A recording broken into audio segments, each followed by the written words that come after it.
Good evening and welcome back to the Sleepy History channel.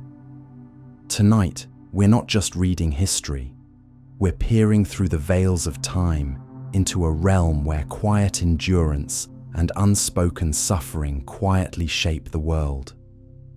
We'll be exploring the fascinating world of women's lives in feudal Japan, uncovering stories that time almost forgot. Before we begin, may I take a quiet moment to reach out to you? Where in the world are you listening from tonight?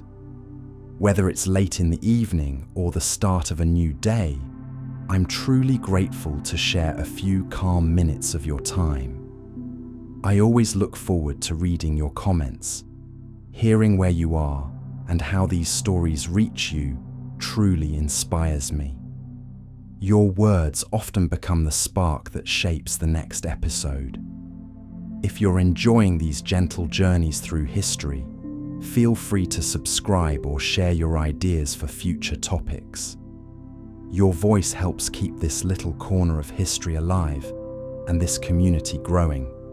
So now, get comfortable, settle in, and let the quiet echoes of feudal Japan carry you away. Our journey begins where a woman's life quietly enters the world, shaped by expectations beyond her control. Now, let's begin.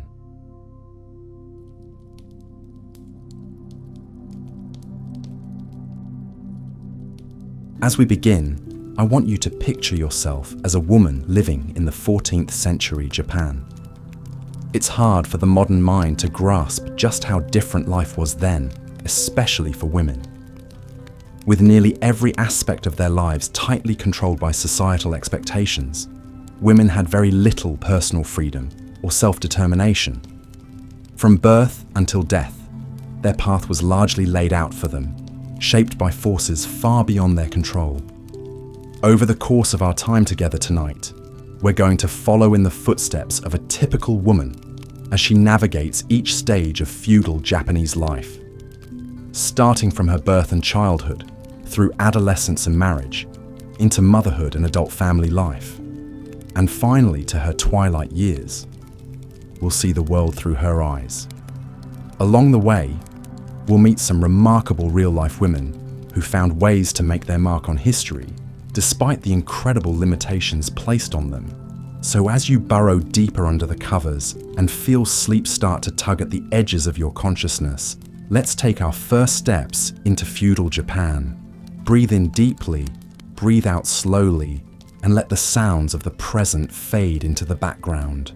The only voice in your head now is mine, and the only place we are is the Japan of 600 years ago. Our story begins with a birth, but not one that is celebrated with much fanfare. For you see, in this time and place, baby girls were simply not as valued as baby boys. Families anxiously awaited the arrival of a son to carry on the family name and inherit the family estate and duties. A daughter was seen as a temporary presence, someone who would one day leave to join her husband's family. She could not continue the family lineage in the same way. At best, a girl might help with household chores until she married, but she wasn't considered a true, permanent part of her birth family. In some cases, if a family already had several daughters, a newborn girl might even be a source of disappointment and burden. Although the practice was becoming less common by the feudal period, female infanticide did still occasionally happen. Baby girls were sometimes seen as just another mouth to feed until they could be married off, and not all families had the resources or desire to provide for them, callous as that may sound to our modern ears. So let's imagine that by good fortune, your family chooses to keep and raise you, their infant daughter. Even from your earliest days, the expectations placed on you are clear. As you grow from a baby into a young girl, your family focuses on raising you to be subservient, obedient, humble, and skilled in domestic arts. Playing with dolls is encouraged, as it's seen as practice for one day caring for a family of your own. Watching and helping the women of the household with cleaning, cooking, sewing, and other chores is also an important part of your girlhood. Very rarely would a girl be educated in the same way as her brothers. Most girls of the samurai class might learn to read and write at a basic level, and might be taught traditional arts like calligraphy, flower arranging, or playing musical instruments. But the idea of a robust education including classic literature, philosophy, government, and martial arts was almost exclusively reserved for boys. A girl's education was about becoming a proper wife and mother, not an intellectual or warrior. However, even in these restrictive times, there were always some remarkable women who defied convention. One famous example from a few centuries before the feudal period we're focusing on is the author Murasaki Shikibu. Born into a noble family in the late 900s, Murasaki was given an unusually thorough education by her father, who saw great intelligence in his young daughter. She grew up to become a lady-in-waiting at the imperial court and penned the enduring masterpiece, The Tale of Genji, considered by many to be the world's first true novel. As a young girl in feudal times, Murasaki's story may have been told to you as an apocryphal legend, a near mythical example of what women were capable of under extraordinary circumstances. But you would know that her path was the exception, not the rule. However much innate talent or ambition you might possess, your destiny is to be a wife and mother, with little room for personal pursuits. And so the years of your girlhood slip away, spent close by your mother's side, learning and preparing for your inevitable future. Your world is small, just your family home, and perhaps occasional outings to a temple or market. But soon enough, usually around the age of 13 to 16, your world will suddenly expand, though not in a way of your own choosing. For you see, the time has now come for your parents to arrange your marriage. This isn't a love match. Romance has little to do with marriages in feudal Japan. Instead, your parents are looking at social position, political allegiances, and how best to strengthen the family through your match. If you're lucky, your husband will be close to your own age, rather than decades older. You may have met him a few times, or he may be a total stranger. Your wishes in the matter are, of course, irrelevant. You're informed of your parents' choice, and begin preparing to leave the only home you've ever known to join your husband's household. You'll be living with his parents and any siblings, becoming the lowest-ranking woman in a new family. It's a daunting prospect, but as a proper feudal Japanese girl, you've been raised to be submissive and obedient. To question or resist the path laid out for you would be unthinkable. As you gather your belongings and prepare to depart from your childhood, let's pause and consider another real young woman who made this fateful journey. The Lady Tokugawa Masako was born into a powerful samurai family in 1607. At the tender age of 15, she was married off to the son of the reigning shogun. Masako suddenly found herself thrust into the very highest echelons of feudal power and intrigue. But Masako's marriage was more than just an alliance between noble families. It was a political necessity. For you see, her young husband was already being groomed to one day take over rulership of all Japan as the next shogun. This meant that Masako was under immense pressure to cement her place in the dynasty by producing an heir. A male heir, of course.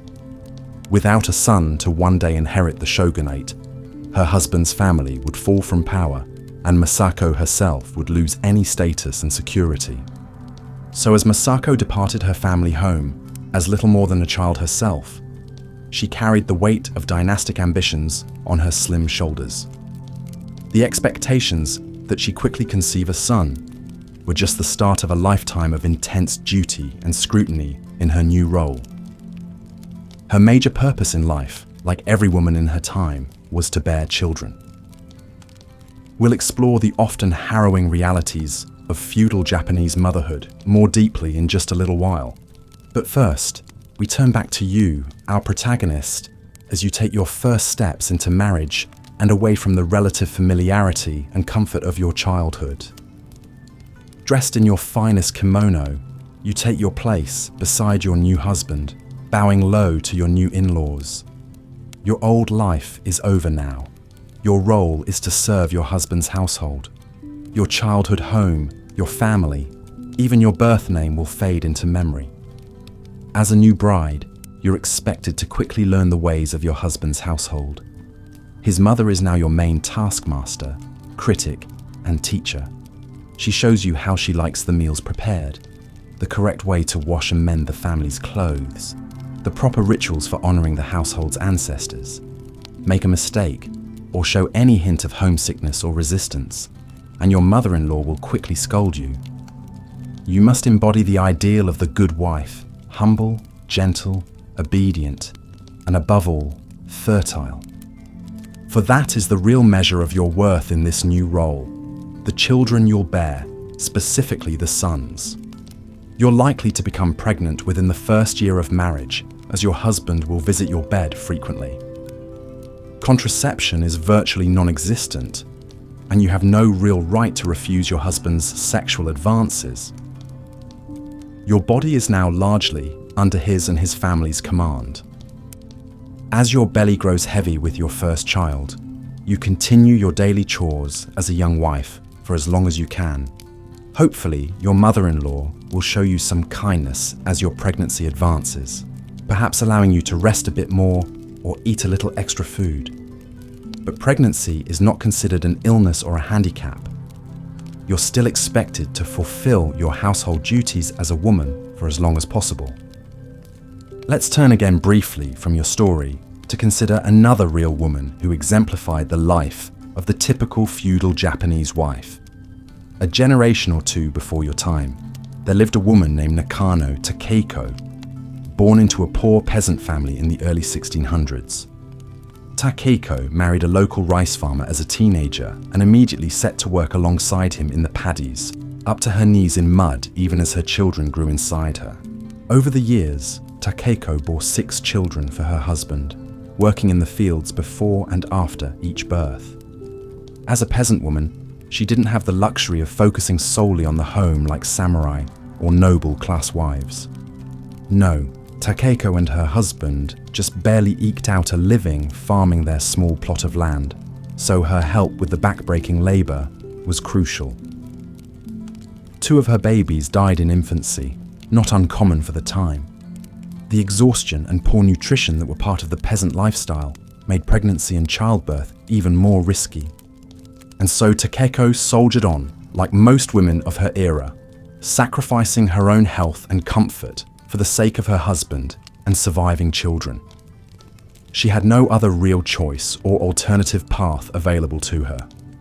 From sunup to sundown she worked, either out in the fields or inside preparing food, mending clothes, and trying to stretch what little they had to keep the family alive. Hers was a lifetime of harsh subsistence and endless toil.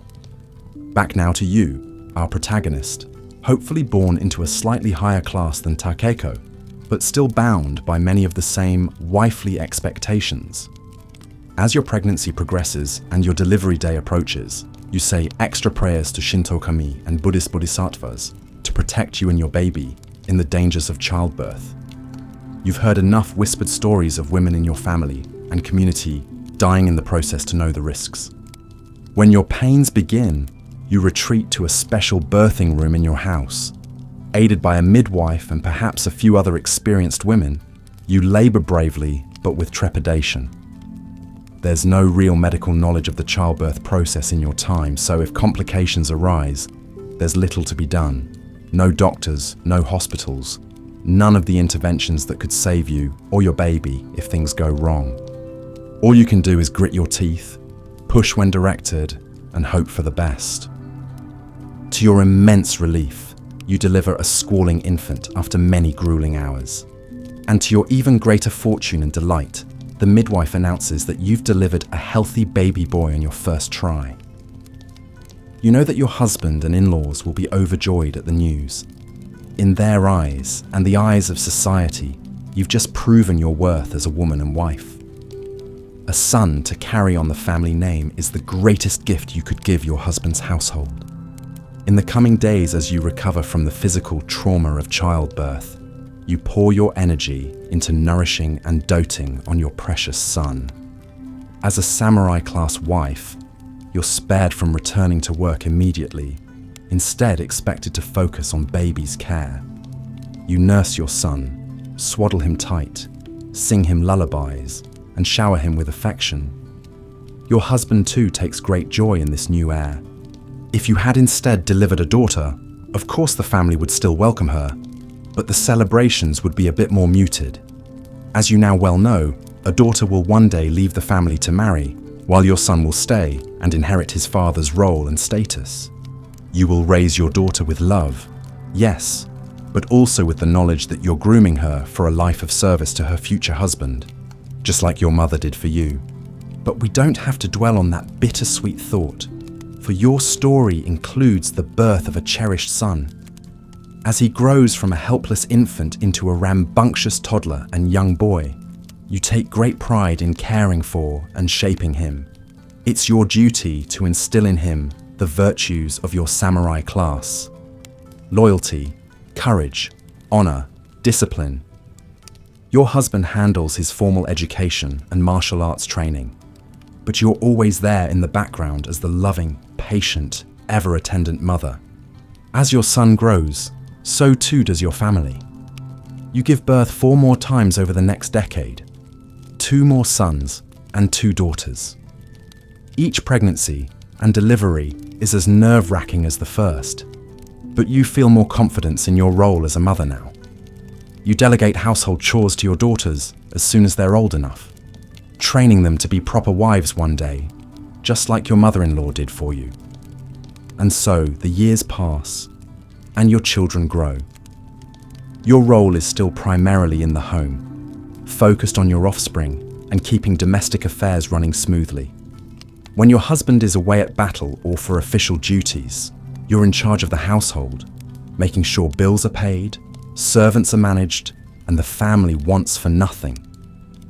You take pride in your efficiency and capability in this sphere. In a few ways, your life is easier than a woman of a lower class in your era. You don't have to do hard physical labor, and you have servants to handle some menial tasks.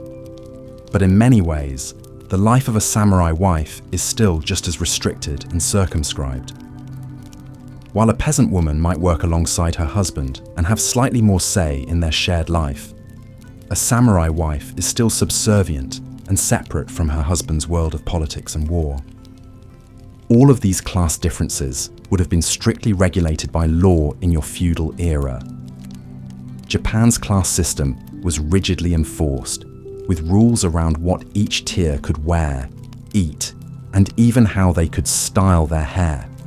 As a samurai woman, you could be punished for wearing silk reserved for the nobility, for example, and a peasant woman could be harshly disciplined for putting on airs above her station.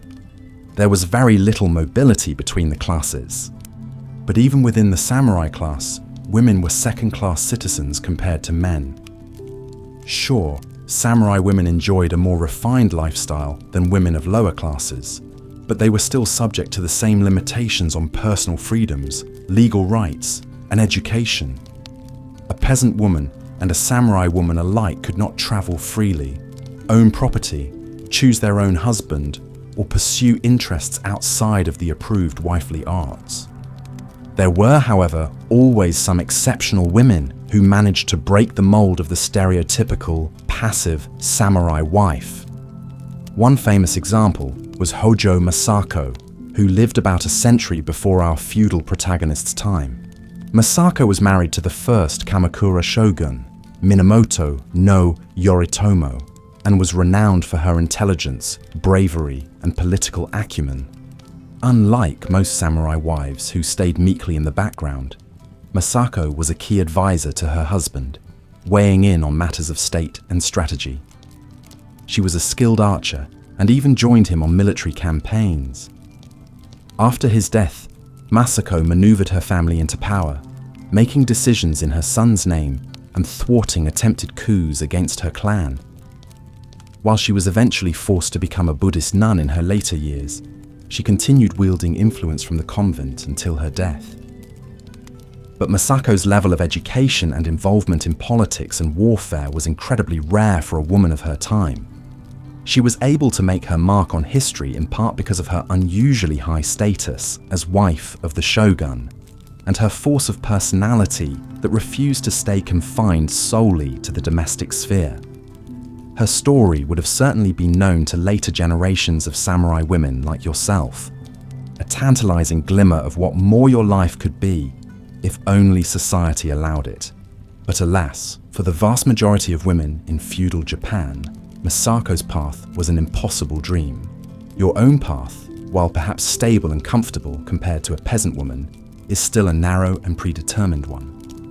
Your value comes from your role as a wife and mother within your husband's household, not from any individual talent, ambition, or interests of your own. So let's return again to your tale, shall we? The years have flown by, and your eldest son is now a young man of 16, almost fully grown. Your two younger boys are not far behind, both strong and healthy Sam. Life as a peasant woman in feudal Japan was one of unceasing toil, with precious few comforts or respites. From before dawn until after dusk, the work of maintaining a household and contributing to the family's livelihood occupied nearly every waking moment. For Nakano Takeko, the day began in darkness as she rose from her pallet on the dirt floor, careful not to wake her snoring husband and the younger children still curled up asleep. She stirred the embers in the hearth, coaxing them back to life to boil water for the morning's meager rice porridge. As the sky lightened to grey, she tied back her hair, dampened with sweat from the muggy morning air that promised another sweltering day in the fields. By the time her family roused and gathered around the low wooden table, Takeko had already been up for more than an hour, tending to the myriad tasks that kept the household running. Mending clothes, sweeping the packed earth, washing the dishes from the night before. The work of a peasant woman was never done. After a hasty breakfast, gulped down in silence, the men, her husband and two oldest sons, headed out to the rice paddies, the plots of land their feudal lord allowed them to till in exchange for their labor and loyalty. Although only in her mid-30s, Takeko's face was deeply etched from years of worry and exertion, her hands calloused and prematurely aged. As a young bride, she had moved into her husband's family home, the typical fate for village girls. Her mother-in-law, a stern matriarch who ruled the household, put Takeko immediately to work, cooking, cleaning, and serving the men. But Takeko's primary purpose, like that of all wives, was to produce children, especially sons, to inherit the family property and carry on the ancestral line. She was fortunate in that respect, having borne her husband two healthy boys within the first few years of marriage. But the births were difficult, long labours on the bare floor of the hut, with only her mother-in-law and a village midwife to help. Takeko screamed herself hoarse and tore her vocal cords, leaving her with a permanently raspy voice. She considered it a small price to pay for living sons. The babies came regularly after that, every 2 years or so, with little rest between pregnancies and no respite from her daily chores. Takeko grew thin and exhausted, aging decades in the space of a few years. 2 more boys followed, and then, to her dismay, a pair of daughters. Although she cherished all her children, Takeko knew that girls were considered a burden, another mouth to feed until they married out of the family. She quietly apologized to her husband, feeling she had somehow failed him. As soon as they were old enough to walk steadily, Takeko put her daughters to work around the house and brought them out with her to the fields. Unlike her sons, who would attend the village school to learn reading and writing, Takeko's girls would receive no education. Their futures, like their mothers, lay solely in domestic servitude, first to their parents and later to their husbands.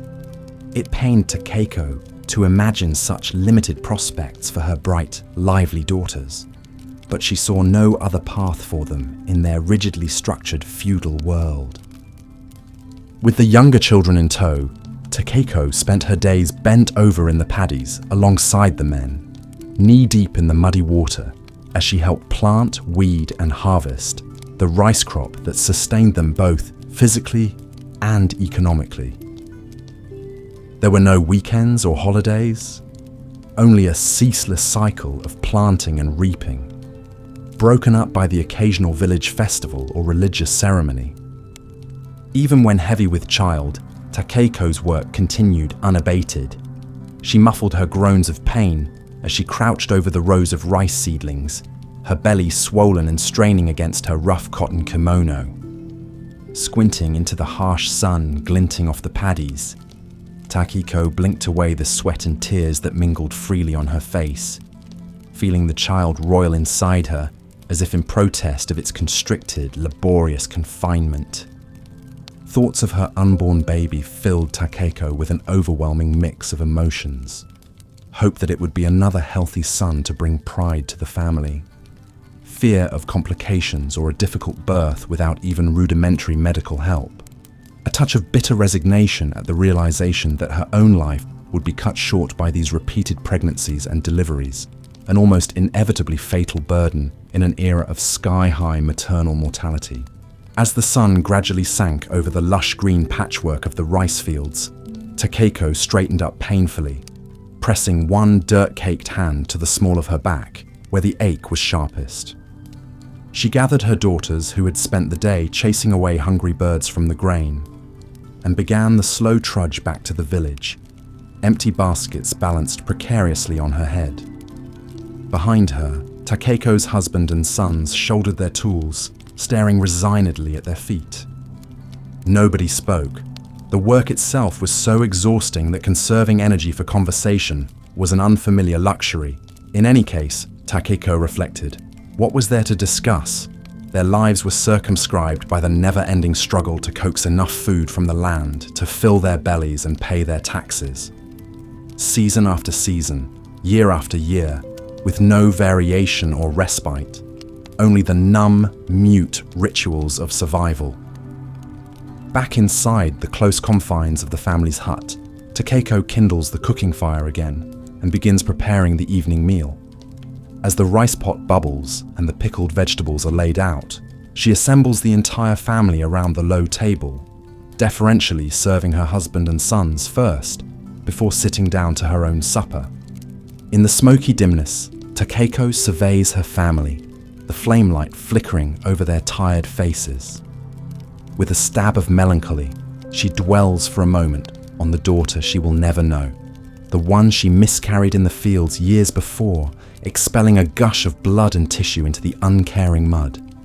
Whether from the unrelenting work, the poor diet, or simply the whims of a harsh fate, nearly 1 in 3 pregnancies ended that way. But life ground on, as merciless and unyielding as the turn of the seasons. As 𝐸𝐸𝐾𝐲 dips her head over her bowl, a few words of Buddhist prayer forming themselves in her mind, a sudden kick from within makes her gasp.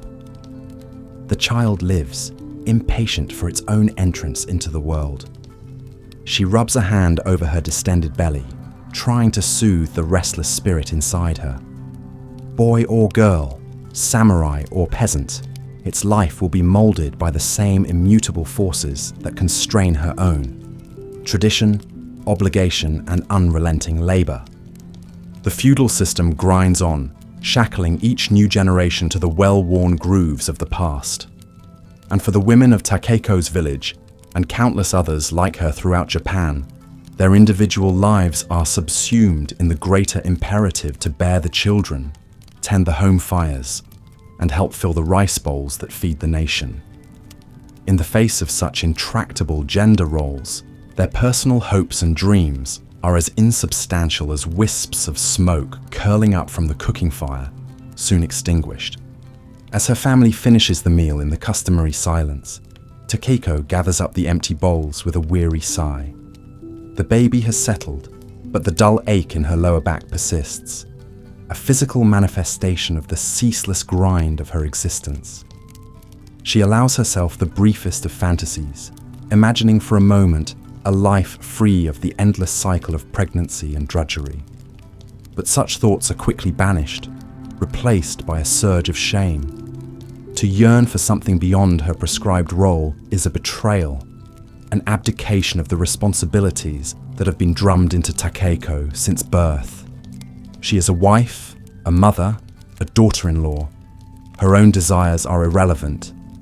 Harmony and submission, the twin virtues of an ideal woman, have been etched into her very bones. With an effort of will, Takeiko pushes herself up from the table, feeling the child shift heavily inside her. Her husband and sons have already retreated to their pallets, leaving the women to finish the cleaning up. She hands a stack of bowls to her oldest daughter, who at 9 is already well trained in the domestic arts. The girl's face is solemn as she performs her duties, no trace of youthful rebellion in her demeanor. Someday, Takeiko knows, her daughter will be in her place, a baby on her back and another in her belly, her feet permanently muddied from the rice fields. It is the only future she can envision for the girl, the only one that their rigidly stratified society permits.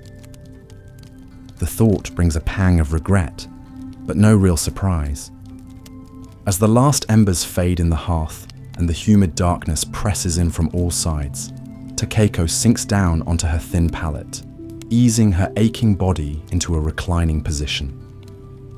She stares up at the thatched roof, barely visible in the gloom. Tomorrow will be the same as today, and all the days that came before, an endless cycle of planting and harvesting, washing and mending, birthing and burying. For a woman in feudal Japan, there is no respite, no escape from the narrow confines of her prescribed roles.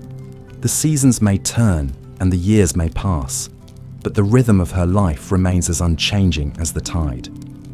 Takeiko closes her eyes, feeling the weight of centuries pressing down upon her.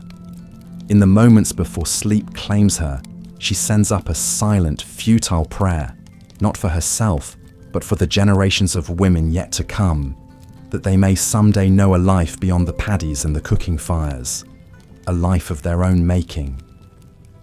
But such thoughts are fleeting, insubstantial as the curls of smoke that even now drift up from the banked embers and dissipate into the muggy night air. Takeiko's last conscious sensation is the flutter of the child in her womb, a reminder of her inescapable destiny. She surrenders herself to sleep, her mind already turning to the tasks that await her in the grey light of dawn. This is merely a glimpse into the life of one peasant woman, a single thread in the vast tapestry of feudal Japanese society. But it is a thread that repeats itself endlessly, a pattern of unremitting toil and female subservience that persists across generations and social classes. From the lowliest village to the loftiest castle, the women of this era are bound by the same rigid expectations, the same narrowly circumscribed roles. To be born female in feudal Japan was to be consigned to a life of servitude and sacrifice, with little hope of autonomy or self-determination. The weight of tradition and the inflexible hierarchy of the feudal system combined to create an existence of unrelenting hardship for women of all classes. Whether laboring in the fields or tending to the needs of their samurai husbands, their lives were defined by duty and submission, their individual identities subsumed by the greater imperatives of family and society. It's a stark and unforgiving portrait, a world where even the most basic rights and freedoms are denied to half the population based solely on their gender. And yet, even within these suffocating constraints, there were women who managed to carve out a measure of agency and influence, subverting the rigid norms of their society in subtle and extraordinary ways. In the noble halls of the samurai and the cloistered chambers of the imperial court, a handful of exceptional women left their mark on history, wielding power and shaping events through their intelligence, their artistry, and their sheer force of will. These are the stories that puncture the bleak tapestry of female oppression, the glimmers of light in an otherwise dark and stifling landscape. In the centuries to come, as Japan slowly emerged from its feudal past and began its halting journey towards modernity, the legacy of these remarkable women would endure, inspiring new generations to challenge the status quo and demand a better future. But for Takeko and her countless sisters in suffering, such change would come too late, their lives forever bound by the implacable dictates of a society that saw them as little more than chattel and childbearers. As we trace the long and winding path of Japanese history, it's impossible to ignore the central role that women played in shaping its course, even as they were relegated to the margins and denied the most basic rights and freedoms. Theirs is a story of resilience and quiet determination in the face of overwhelming odds, a testament to the enduring strength of the human spirit in even the most oppressive of circumstances. And so we leave Takeko to her dreamless slumber, her body heavy with the weight of the unborn child and the centuries of tradition that hang upon her like a yoke. In the distance, the first faint light of dawn is already gathering on the horizon, heralding the start of another day of ceaseless toil and silent endurance. For the women of feudal Japan, it is a cycle that will repeat itself endlessly, a legacy of hardship and subjugation that echoes across the ages. But even in the face of such unrelenting adversity, their spirits endure, their stories waiting to be told. And in the telling, perhaps, we can begin to shed light on the dark corners of history and honor the countless nameless women who bore the burden of their society's inequities with grace and grit. Their voices may be silenced by time and circumstance, but their experiences remain, woven inextricably into the fabric of Japan's past and present. As we drift off to sleep, the gentle rhythms of Takeko's story washing over us like a lullaby, we carry with us a renewed appreciation for the struggles and sacrifices of the women who came before, and a deeper understanding of the forces that shaped their lives and their world. In that small, quiet space between wakefulness and dreams, we can almost hear the whisper of their voices, a ghostly chorus of mothers and daughters, wives and concubines, nuns and courtesans. They speak to us across the centuries. Their words are testament to the resilience and indomitable spirit of the women who lived and loved and labored in the shadow of feudal Japan. And as we finally surrender to the embrace of sleep, our minds filled with the vivid imagery of rice paddies and cramped huts, elegant tea houses and austere temples, we carry with us the weight of their stories, a reminder of the enduring power of the human experience to transcend even the most oppressive of circumstances. The women of feudal Japan may be gone, but their legacy lives on, a testament to the unbreakable bonds of sisterhood and the unyielding strength of the female spirit. And in the gentle cadence of this final thought, we drift off into the welcoming darkness, our dreams haunted by the ghostly echoes of their timeless tales. Let's imagine the journey of a woman who lived her whole life in this feudal world. What hopes and burdens did she carry through the decades? What small joys and hard realities defined her days? Our woman's story began like most in feudal Japan, with disappointment at her birth. It was the early 1500s, and her farming family already had 2 daughters. They had prayed for a son this time to inherit their meager plot of land and continue the family name. Instead, the midwife placed a small, squirming girl into the mother's exhausted arms. They named the baby Aki and resigned themselves to raising another daughter. As in many poorer families, Aki's childhood was short. She was too young to remember her grandmother grumbling about another useless mouth to feed. But Aki grew up watching her mother's tired eyes and feeling like a burden. By age 5, she was already responsible for tending to her infant brother, the family's pride and joy. She changed his diapers, sang him lullabies, and watched him toddle after their father in the fields with envy. The same fields were where Aki spent most of her days. She learned to plant rice seedlings in neat rows, her back bent under the hot sun for hours. A restless and clever girl, 𝐴𝐾𝐬 peppered her father and grandfather with questions as they worked. Why do we grow this type of rice? How do the daimyo lords decide our taxes? What lies beyond the mountains ringing their village? But her curiosity was usually met with grunts, shrugs, or rebukes to focus on her tasks. 𝐴𝐾𝐬's quick mind was seen as more nuisance than asset for a peasant girl. It was her mother and grandmother's job to train her in the domestic arts expected of a future wife: cooking, cleaning, sewing, weaving. Every day, 𝐴𝐾𝐬 watched her mother grind barley, haul water, mend clothes, and stir the pot of millet porridge over their hearth fire, a baby strapped to her back. She rarely saw her mother sit down or rest. Around age 6, 𝐴𝐾𝐬 started to join her sisters in these daily household chores. Their rough hands grew calluses from gripping farm tools, stirring pots, scrubbing floors. 𝐴𝐾𝐬 missed the freedom of running through the rice paddies with her brother and his friends, flying kites and catching crickets. Now she was learning to serve, to be as silent and efficient as her mother. The local Buddhist temple, her one refuge besides the fields, taught that women's suffering in this life was punishment for misdeeds in past ones. Only male monks were allowed to study the sutras. One of 𝐴𝐾𝐬's few childhood delights was the village Matsuri festival each year. She loved the colourful banners fluttering from bamboo poles, the troupe of musicians and acrobats that performed in the square. 𝐴𝐾𝐬 longed to try the drums and flutes herself, or learn the graceful dances, but girls were shooed away from the male-only entertainers. Instead, she had to content herself with clapping along to the music and savouring a few bites of dango dumplings. Those fleeting festival moments of lively energy sustained her through long days of drudgery.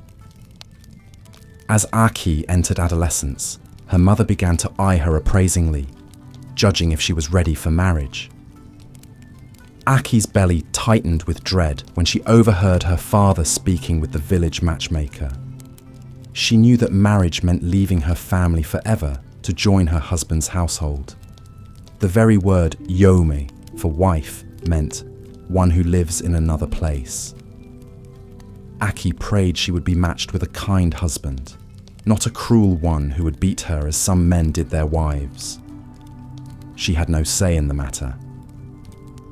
At 15, 𝐴𝐾𝐬 was informed she would be marrying the second son of a wealthier farming family 2 villages over. She met her betrothed only once before the wedding, at the formal matchmaking ceremony. They knelt across from each other, sipping cups of sake and avoiding eye contact. He was a stranger to her. 𝐴𝐾𝐬 wondered if he too felt trapped by family obligations and dreamt of another life. The wedding passed in a blur of unfamiliar faces and too tight wedding kimono. 𝐴𝐾𝐬 was officially a 𝐬𝐿 now, and her only role was to serve her new family. From dawn to dusk, she was at the beck and call of her strict father-in-law and critical mother-in-law, tending to their every need. Her husband, who seemed meek and browbeaten himself, was out working the fields all day. At night, he visited her chambers to do his husbandly duties. 𝐴𝐾𝐬 stared at the ceiling and willed her mind elsewhere. It wasn't long before 𝐴𝐾𝐬 missed her menstrual cycle and realized she was pregnant. When her son was born healthy and squalling, the family celebrated and 𝐴𝐾𝐬 felt a rush of love and pride. But her mother-in-law quickly took charge, whisking the infant away to be nursed by his grandmother, as was the custom. 𝐴𝐾𝐬 ached for her baby as she recovered from the birth, breasts heavy with milk. The separation felt like losing a piece of herself.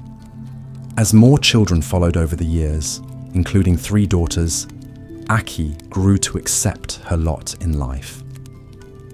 She was luckier than many women. The harvests were good, her husband was not unkind, and they could feed their children most days. 𝐴𝐾𝐬's existence revolved around serving others from sunup to sundown.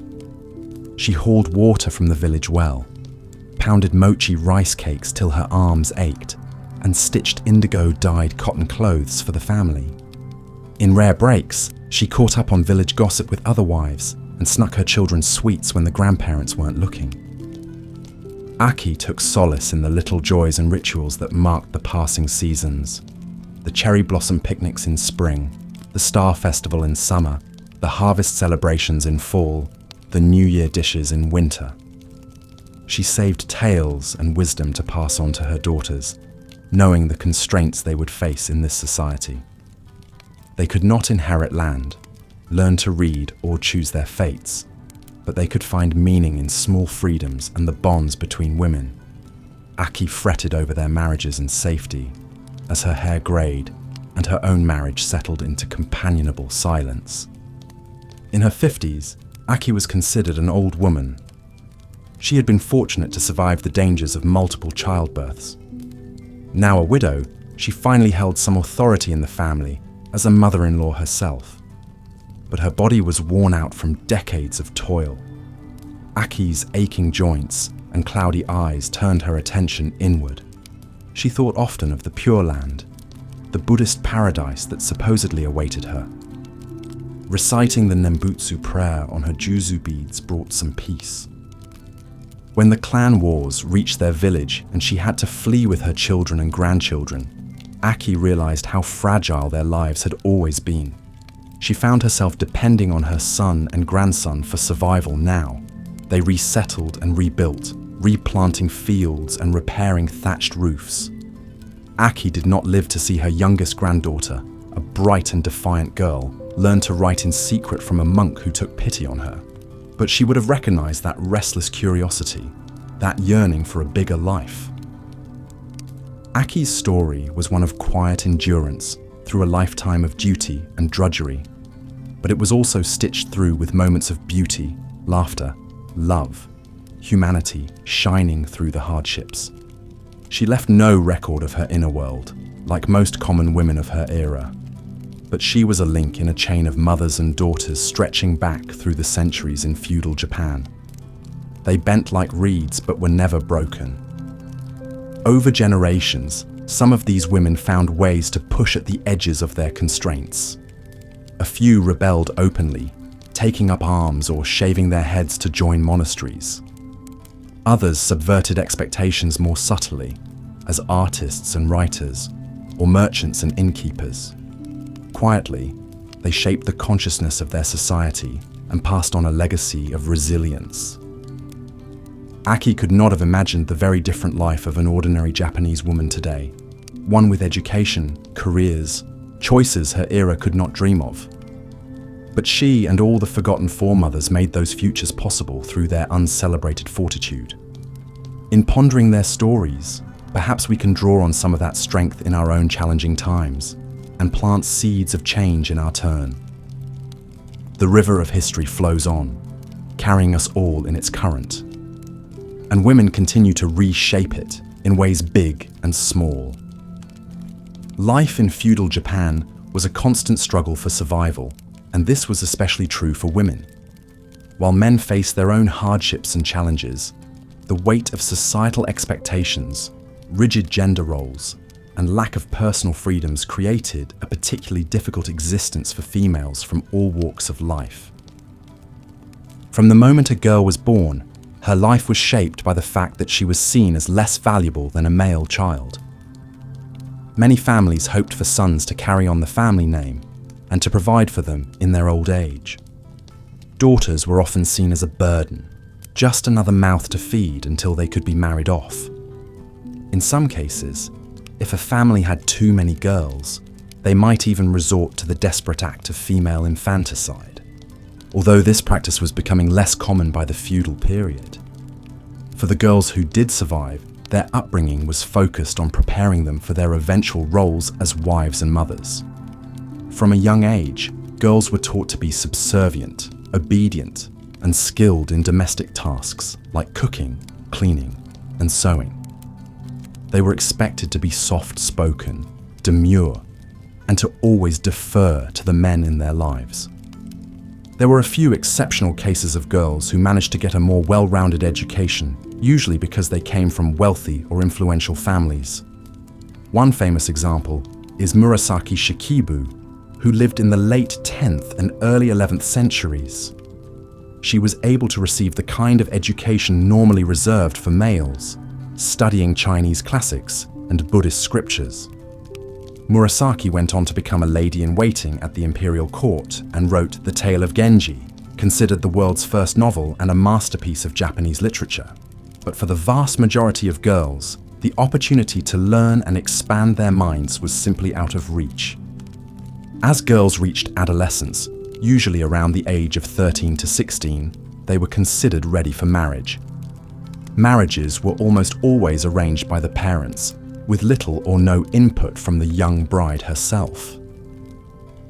The goal of these unions was not love or personal happiness, but rather to produce children and to strengthen the ties between two families or to forge political alliances. One poignant example is the story of Tokugawa Masako, who was married off at the tender age of 15 to the powerful feudal lord Tokugawa Ieyasu. Masako was the daughter of a rival clan leader, and the marriage was arranged to bring peace between the two warring families. But for Masako, it meant being torn away from her home and thrust into a new life where she was expected to bear a male heir for her husband. The pressure on young brides like Masako was immense, and failure to produce a son could lead to shame, scorn, or even divorce. Once married, a woman's life revolved around her duties as a wife and mother. She was expected to move into her husband's family home, where she had to navigate the complex web of relationships with her new in-laws. Her primary role was to bear children, particularly sons, and to raise them according to the strict social norms of the time. Women were largely confined to the domestic sphere, spending their days cooking, cleaning, sewing, and tending to the needs of their husbands and children. The challenges of motherhood in feudal Japan cannot be overstated. With limited access to medicine and proper nutrition, pregnancy and childbirth were risky endeavors. Many women died in childbirth, and infant mortality rates were high. Those who did survive often had to endure multiple pregnancies over the course of their lives, as large families were the norm. For women of the lower classes, like the peasantry, motherhood was even more demanding. Not only did they have to care for their children and manage the household, but they were also expected to work alongside their husbands in the fields, planting and harvesting crops to ensure their family's survival. The story of Nakano Takeko, a peasant woman who lived during the early Edo period, illustrates just how difficult this life could be. Takeko bore 6 children while working tirelessly on her family's farm, with little rest or respite from her daily toil. Of course, women's experiences in feudal Japan were not monolithic, and much depended on their social class and status. The rigid hierarchy of feudal society meant that there was little social mobility, and women were bound by the strict laws and customs that regulated every aspect of their lives, from the clothes they could wear to the food they could eat. At the bottom of the social ladder were the peasant women, who made up the vast majority of the population. They lived hard lives of manual labor, working in the fields alongside their husbands and children to grow the rice and other crops that sustained the nation. They had few comforts and little leisure time, and were often at the mercy of their local lords and samurai. Slightly above the peasantry were the merchant and artisan classes, which began to grow and thrive during the later feudal period. Women in these families might have had a little more economic security and some access to education, particularly if they were involved in the family business. But they were still subject to the same rigid gender roles and expectations as women in other classes. The samurai class, the warrior elite of feudal Japan, had its own unique challenges and opportunities for women. Samurai women were expected to embody the same ideals of loyalty, honor, and self-sacrifice as their male counterparts. They were often trained in the martial arts and were expected to defend their homes and families if necessary. Some samurai women became renowned warriors in their own right, like Nakano Takeko, who fought and died bravely in the Battle of Aizu during the Meiji Restoration. But even within the samurai class, women's lives were heavily circumscribed by their gender. They were expected to marry for the good of their family and clan, and to produce male heirs to carry on the family name. They had to navigate the complex politics of the samurai world, where alliances and loyalties were constantly shifting. One powerful example of a samurai woman who rose to prominence in this world was Hojo Masako, who lived in the 13th century. Masako was married to the regent Hojo Tokimasa, and after his death she became a powerful political figure in her own right. She was known as the nun shogun because of her deep devotion to Buddhism, but also because of her shrewd political acumen. Masako worked tirelessly behind the scenes to protect the interests of her clan and to maintain their power and influence. At the very top of the social hierarchy were the noble women, the wives and daughters of the daimyo lords and the imperial family. These women lived lives of luxury and privilege, with access to the finest clothes, food, and entertainment. But they were also the most tightly controlled and regulated of all the women in feudal society. Noble women were expected to be models of feminine grace and beauty, skilled in the arts of music, poetry, and calligraphy. They were rarely seen in public, spending most of their lives in the secluded inner chambers of their families' castles and estates. Their marriages were carefully arranged to forge political alliances and to ensure the continuation of the noble bloodlines. Despite the rigid constraints placed on women in feudal Japan, there were some who managed to break free of the mold and make their mark on history. These were the exceptions, the women who defied convention and found ways to express themselves and assert their agency in a society that gave them little room to do so. One such woman was Izumo no Okuni, a shrine maiden who lived in the early 17th century. Okuni is credited with inventing the art form known as kabuki theatre, which began as a bawdy, satirical form of dance and performance. Okuni and her troupe of female performers would dress in men's clothing and perform dances and skits that poked fun at the samurai class and the social norms of the day. Kabuki quickly became popular among the merchant and artisan classes, who enjoyed its irreverent humor and bold style. Another remarkable woman who challenged the gender norms of her time was Mochizuki Chiyome, a noblewoman who lived in the 16th century. Chiyome was the wife of a powerful samurai lord, but she was also a skilled warrior and strategist in her own right. She is famous for creating an all-female group of ninjas who served as spies and assassins for her husband's clan. These kunoichi were trained in the arts of espionage, disguise, and combat, and they played a crucial role in gathering intelligence and carrying out covert missions. But women like Okuni and Chiyome were rare exceptions in a society that placed so many restrictions on women's lives. For the vast majority of women in feudal Japan, life was a constant struggle against the limitations placed on them by their gender and social class. Perhaps one of the most striking examples of these limitations can be seen in the legal system of feudal Japan. Women had very few legal rights and were considered to be inferior to men in almost every way. They could not own property, inherit wealth, or even choose their own spouses. They were subject to a strict code of conduct that governed every aspect of their behavior, from the way they dressed to the way they spoke. One particularly egregious example of the legal inequalities faced by women was the practice of katsugo.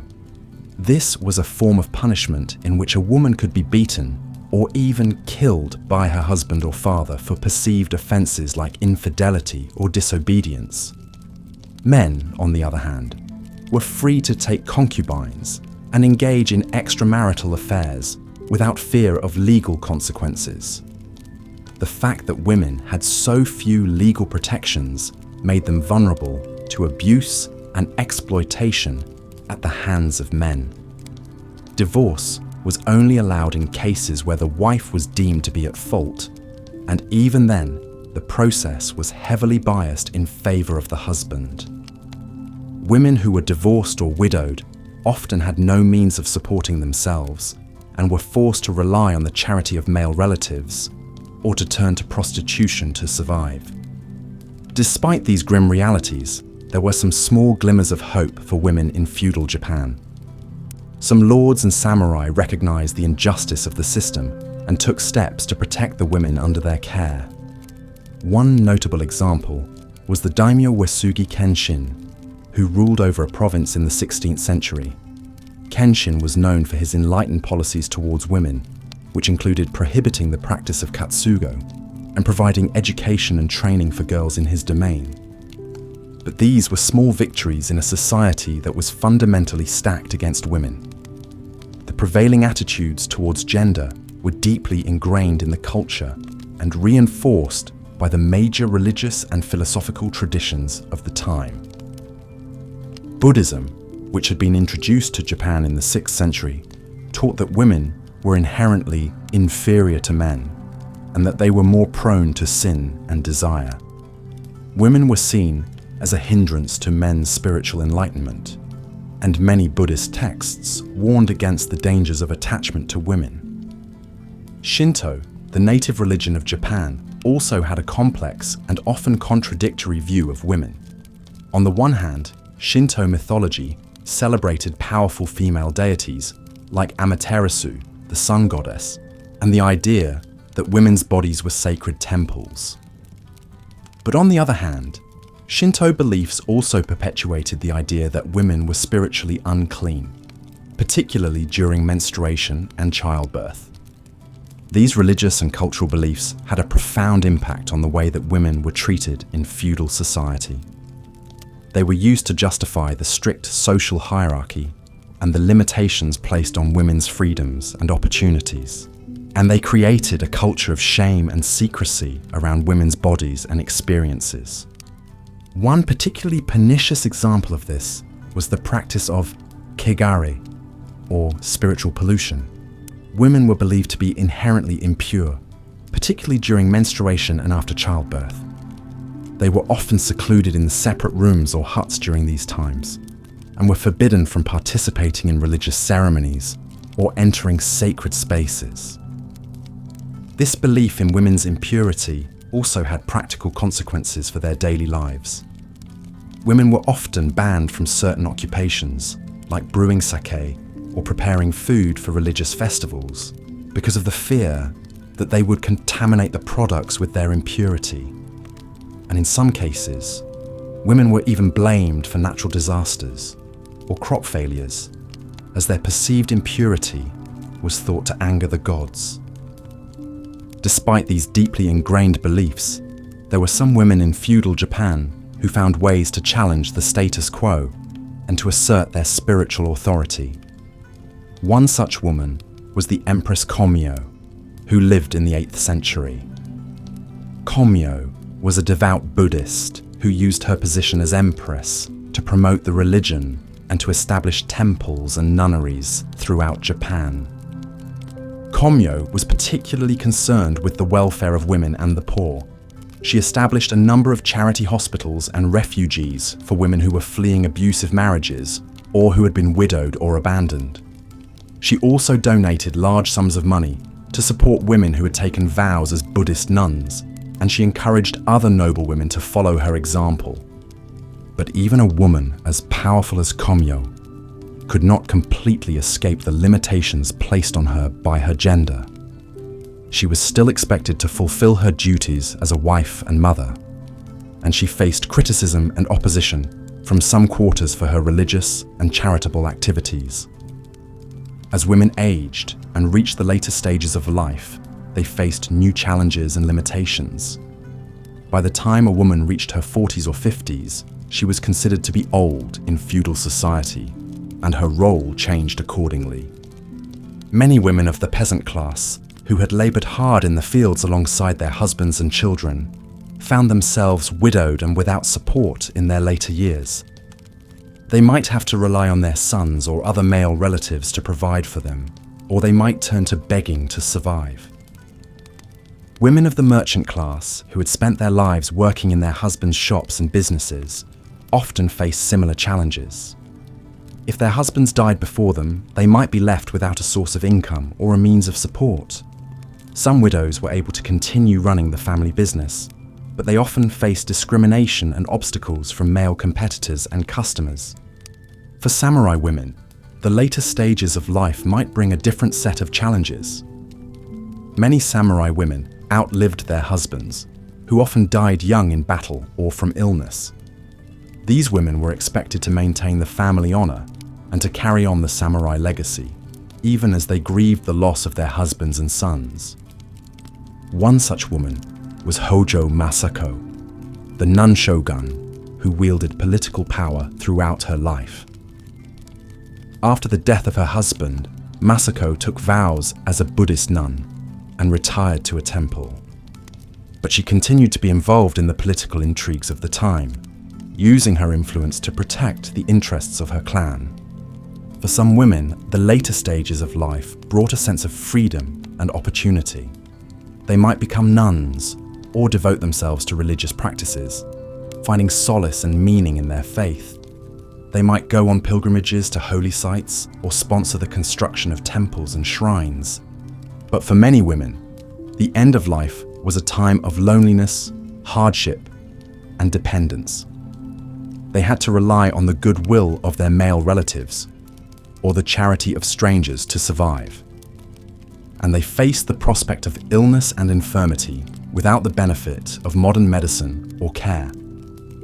Looking back on the lives of women in feudal Japan, it is clear that they faced incredible challenges and hardships. From the moment of their birth, they were seen as inferior to men and were denied the basic rights and freedoms that we take for granted today. They were expected to be obedient, docile, and subservient, and to put the needs of their husbands and families above their own. And yet, despite these incredible odds, there were women who found ways to resist and to assert their agency in small and large ways. There were women who became warriors, artists, and leaders, who challenged the status quo and fought for a better life for themselves and their sisters. These women were the exceptions, but they remind us of the incredible resilience and strength of the human spirit. They remind us that even in the darkest of times, there are always those who will fight for justice and equality, who will refuse to be silenced or marginalized. And as we look back on the lives of these women, we can also see the ways in which their struggles continue to resonate today. Many of the attitudes and beliefs about gender that were prevalent in feudal Japan have persisted in some form or another into the modern era. Women in Japan and around the world continue to face discrimination, violence, and inequality, and the fight for gender justice is far from over. But by remembering the stories of the women who came before us, we can draw strength and inspiration from their courage and their perseverance. We can honor their memories by continuing the work that they began, by fighting for a world in which every person, regardless of their gender, is treated with dignity and respect. As we come to the end of our journey through the lives of women in feudal Japan, let us take a moment to imagine ourselves in their place. Let us imagine the daily struggles and hardships they faced, the moments of joy and sorrow, the dreams and desires that they carried in their hearts. And let us remember that each of these women was a unique and valuable individual, with her own story to tell and her own contribution to make to the world.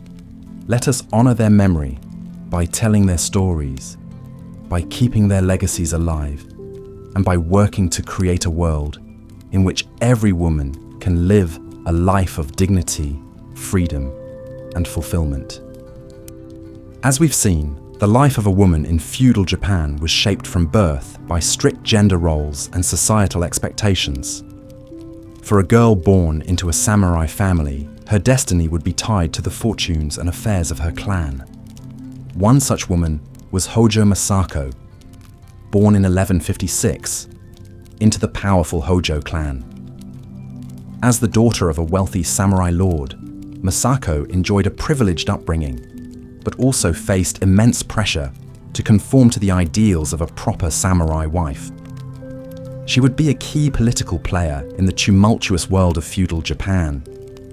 Masako's life took a pivotal turn when, at age 15, she was married off to the young shogun Minamoto no Yoritomo. It was a political match designed to form an alliance between the Minamoto and Hojo clans.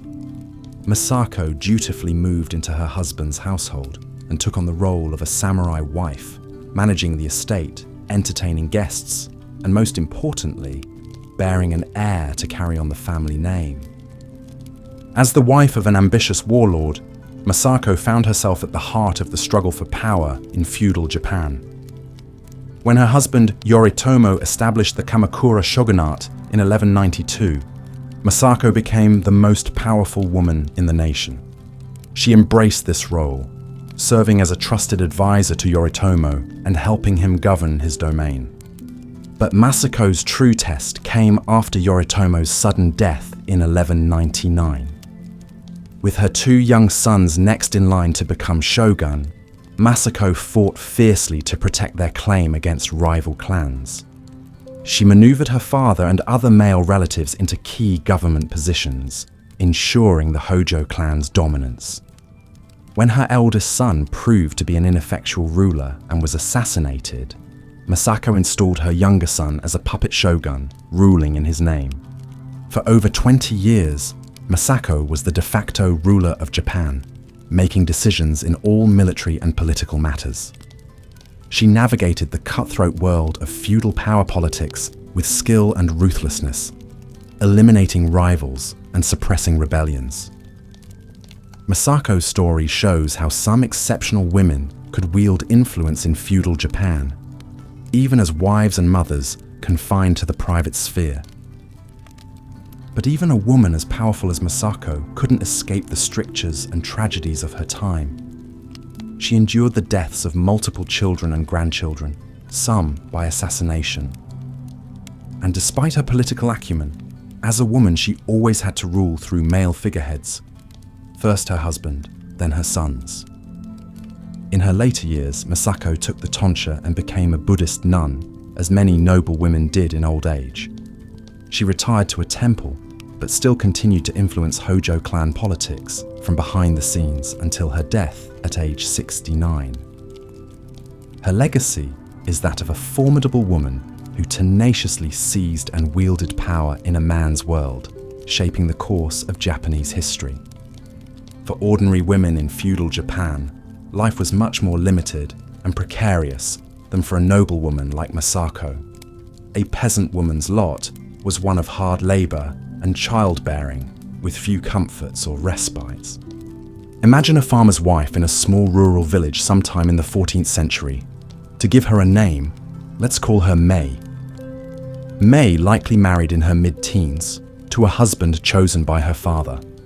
As a new bride, she would have moved into her husband's family home, becoming the lowest-ranking woman in the household.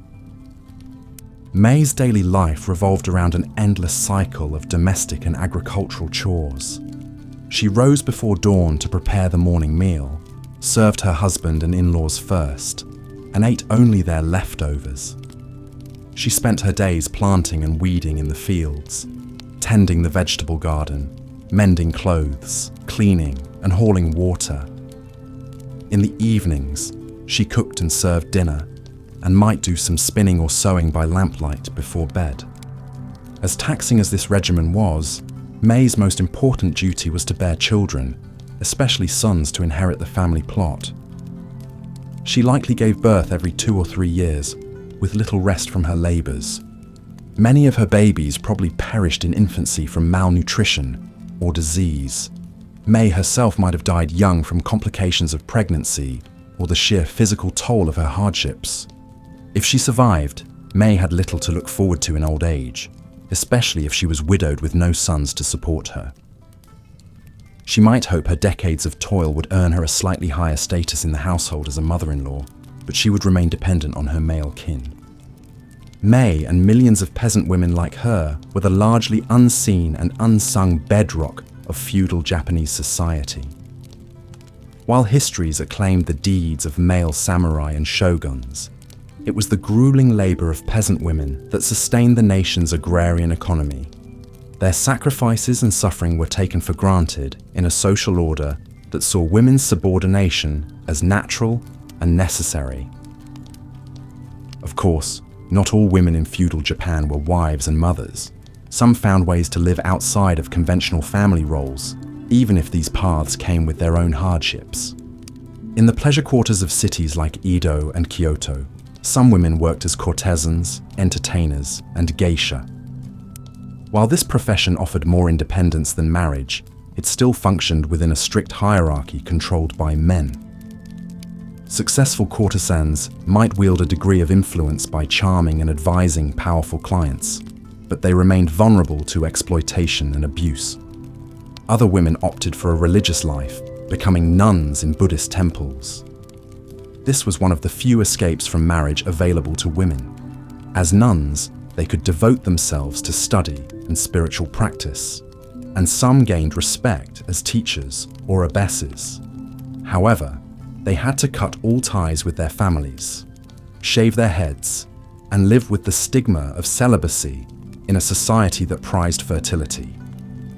A few remarkable women even made their mark in the male-dominated realm of the arts. Murasaki Shikibu, born around 978, became a lady-in-waiting at the imperial court and authored the tale of Genji, considered the world's first novel. Her lyrical saga of courtly life offered a rare female perspective on the intrigues and aesthetics of the Heian era elite. Other women made contributions in literature, poetry, calligraphy, and music. The 12th century poet Akazame Imon, for instance, perfected the waka form and taught other women writers.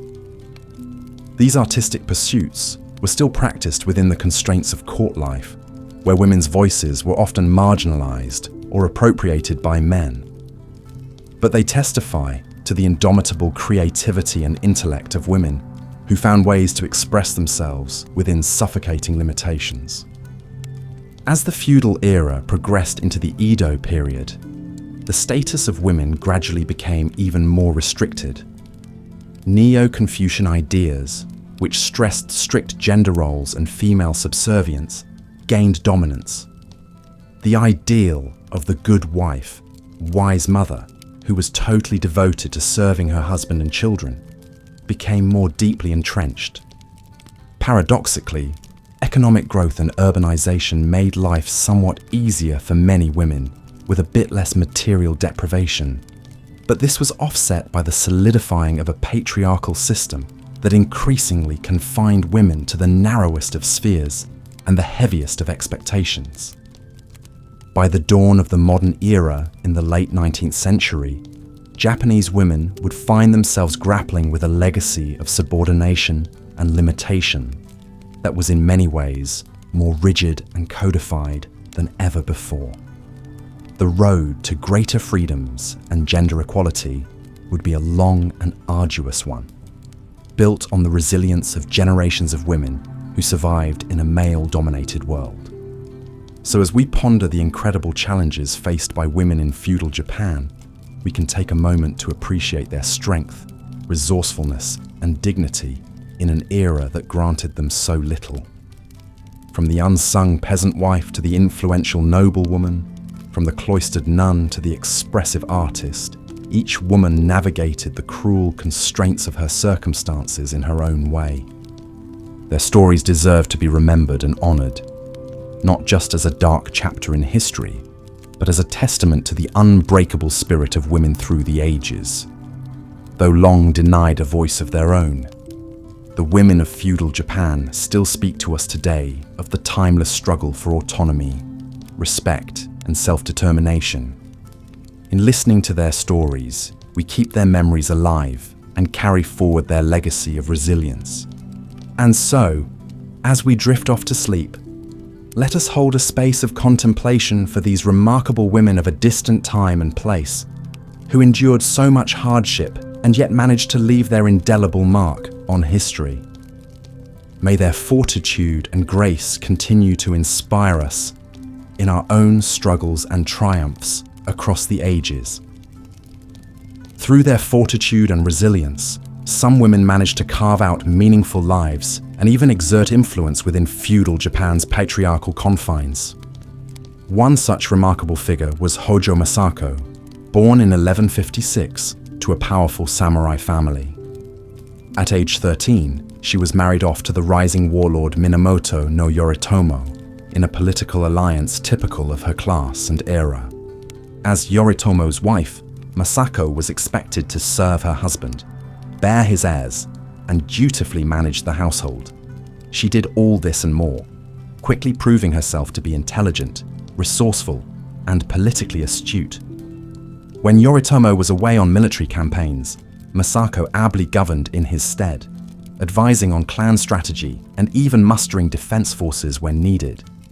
Her wisdom and competence earned her the nickname the Nun Shogun, as she skillfully balanced the roles of samurai wife, mother, and power behind the throne. In 1299, when Yoritomo died suddenly, Masako acted decisively to protect her clan's interests and young sons. Knowing that rivals would seize upon a widow's vulnerable position, she immediately took religious vows and became a Buddhist nun. This gave her a measure of protection and authority, from which she could wield power and fend off threats to her family. For the next 20 years, through a combination of diplomacy, intrigue, and sheer indomitable will, Masako helped steer the Hojo clan through treacherous political currents. She brokered key alliances, outmaneuvered scheming adversaries, and secured her son's place as shogun, ruler of all Japan in name, if not always in fact. Masako's steady hand safeguarded the Hojo regency as the dominant power for generations. Yet even the most extraordinary woman of her age could not entirely escape the trials and tragedies that marked so many female lives in feudal Japan. Of Masako's children, only a sickly son survived to adulthood. Her relationship with him was strained, as she strove to make him a strong leader against his temperament. In the end, he died young, leaving the Hojo regency to more distant relatives. For all her maneuvering, Masako could not override the era's edicts on male primogeniture. As she entered old age, after a lifetime spent upholding her family's name, Masako gradually withdrew from the world of earthly affairs. She retreated to a small hermitage and devoted her final years to Buddhist practice, perhaps seeking in faith the peace and refuge she had never quite found in the turbulent realm of men. The exact date of her death is uncertain, but by most accounts she lived into her 70s, a remarkable lifespan for the time. Hojo Masako's story exemplifies both the strictures and the possibilities of being an elite woman in feudal Japan. Through accident of birth and marriage, she was thrust into the highest echelons of power. Through her own keen mind and unrelenting determination, she seized every opportunity to shape her fate and that of her clan. Yet even such an exceptionally capable noblewoman could not fully unshackle herself from the bonds of her sex. Despite all her influence in matters of state, her destiny ultimately depended on the men in her life, the husband she served, the son she fought for, the nephew who would succeed her line. For each hard-won victory, the implacable force of male dominance still delimited her course. Masako's experience, writ large on the tapestry of history, echoes the intimate struggles of countless women who lived in those long-ago times. Whether born to high or low status, samurai or peasant, each woman had to navigate a world that offered her few choices and little control over her own fate. From cradle to grave, she was at the mercy of fathers, husbands, and sons, her value measured by her utility to men. Perhaps there was a young peasant bride, toiling beside her husband in the rice paddies from dawn to dusk, bearing child after child until her body broke under the strain. A samurai widow, fighting to preserve her late husband's meager stipend so she might feed her children.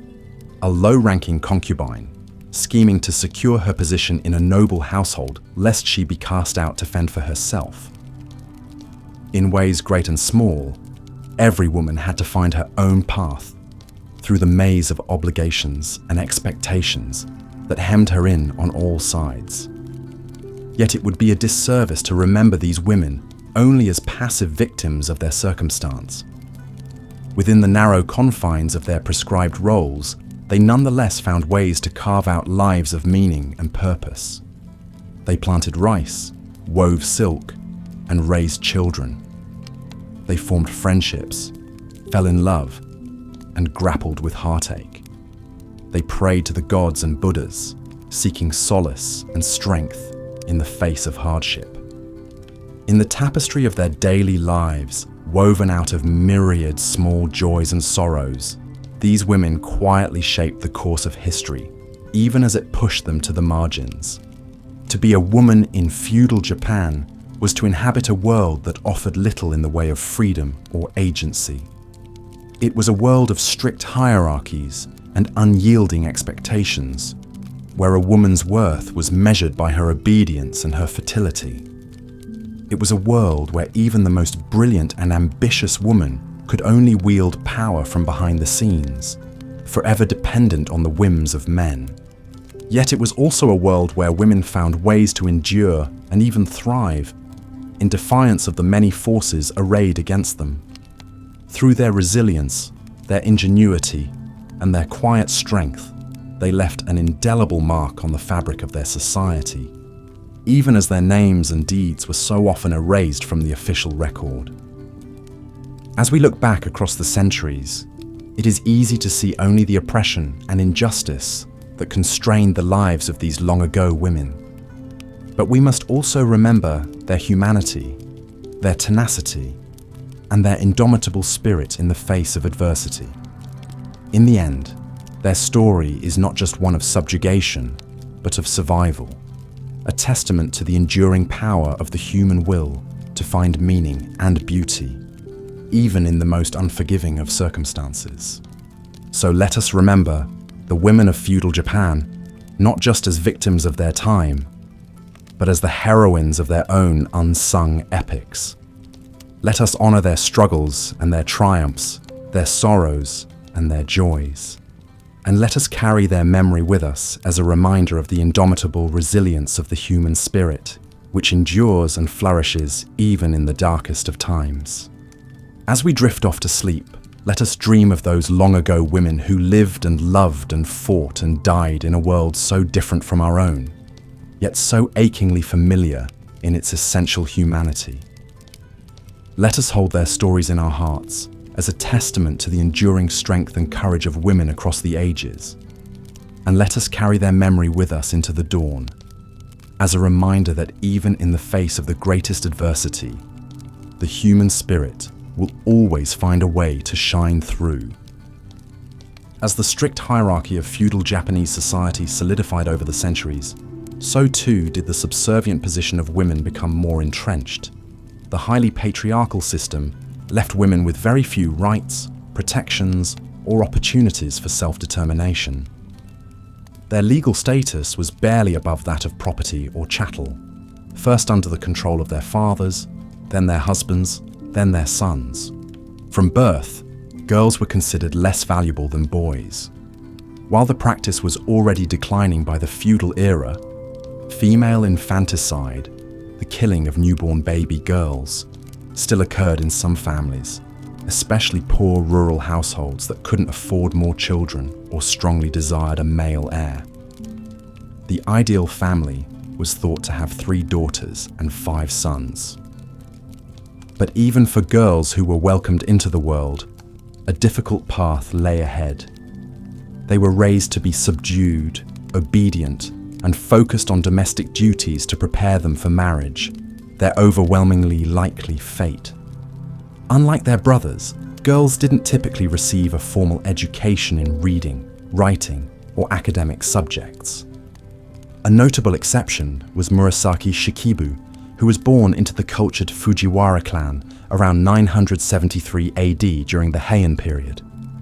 She benefited from having access to her learned father's library, where she immersed herself in Chinese classics and developed a deep love of literature and poetry.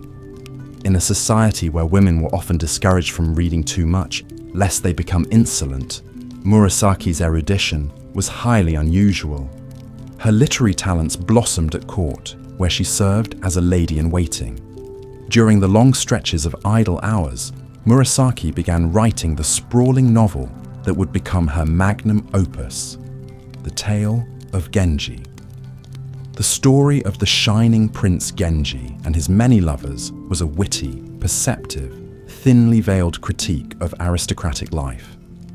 Laced with over 800 exquisite waka poems, the 54-chapter masterpiece is considered the world's first novel and a pinnacle of classical Japanese literature.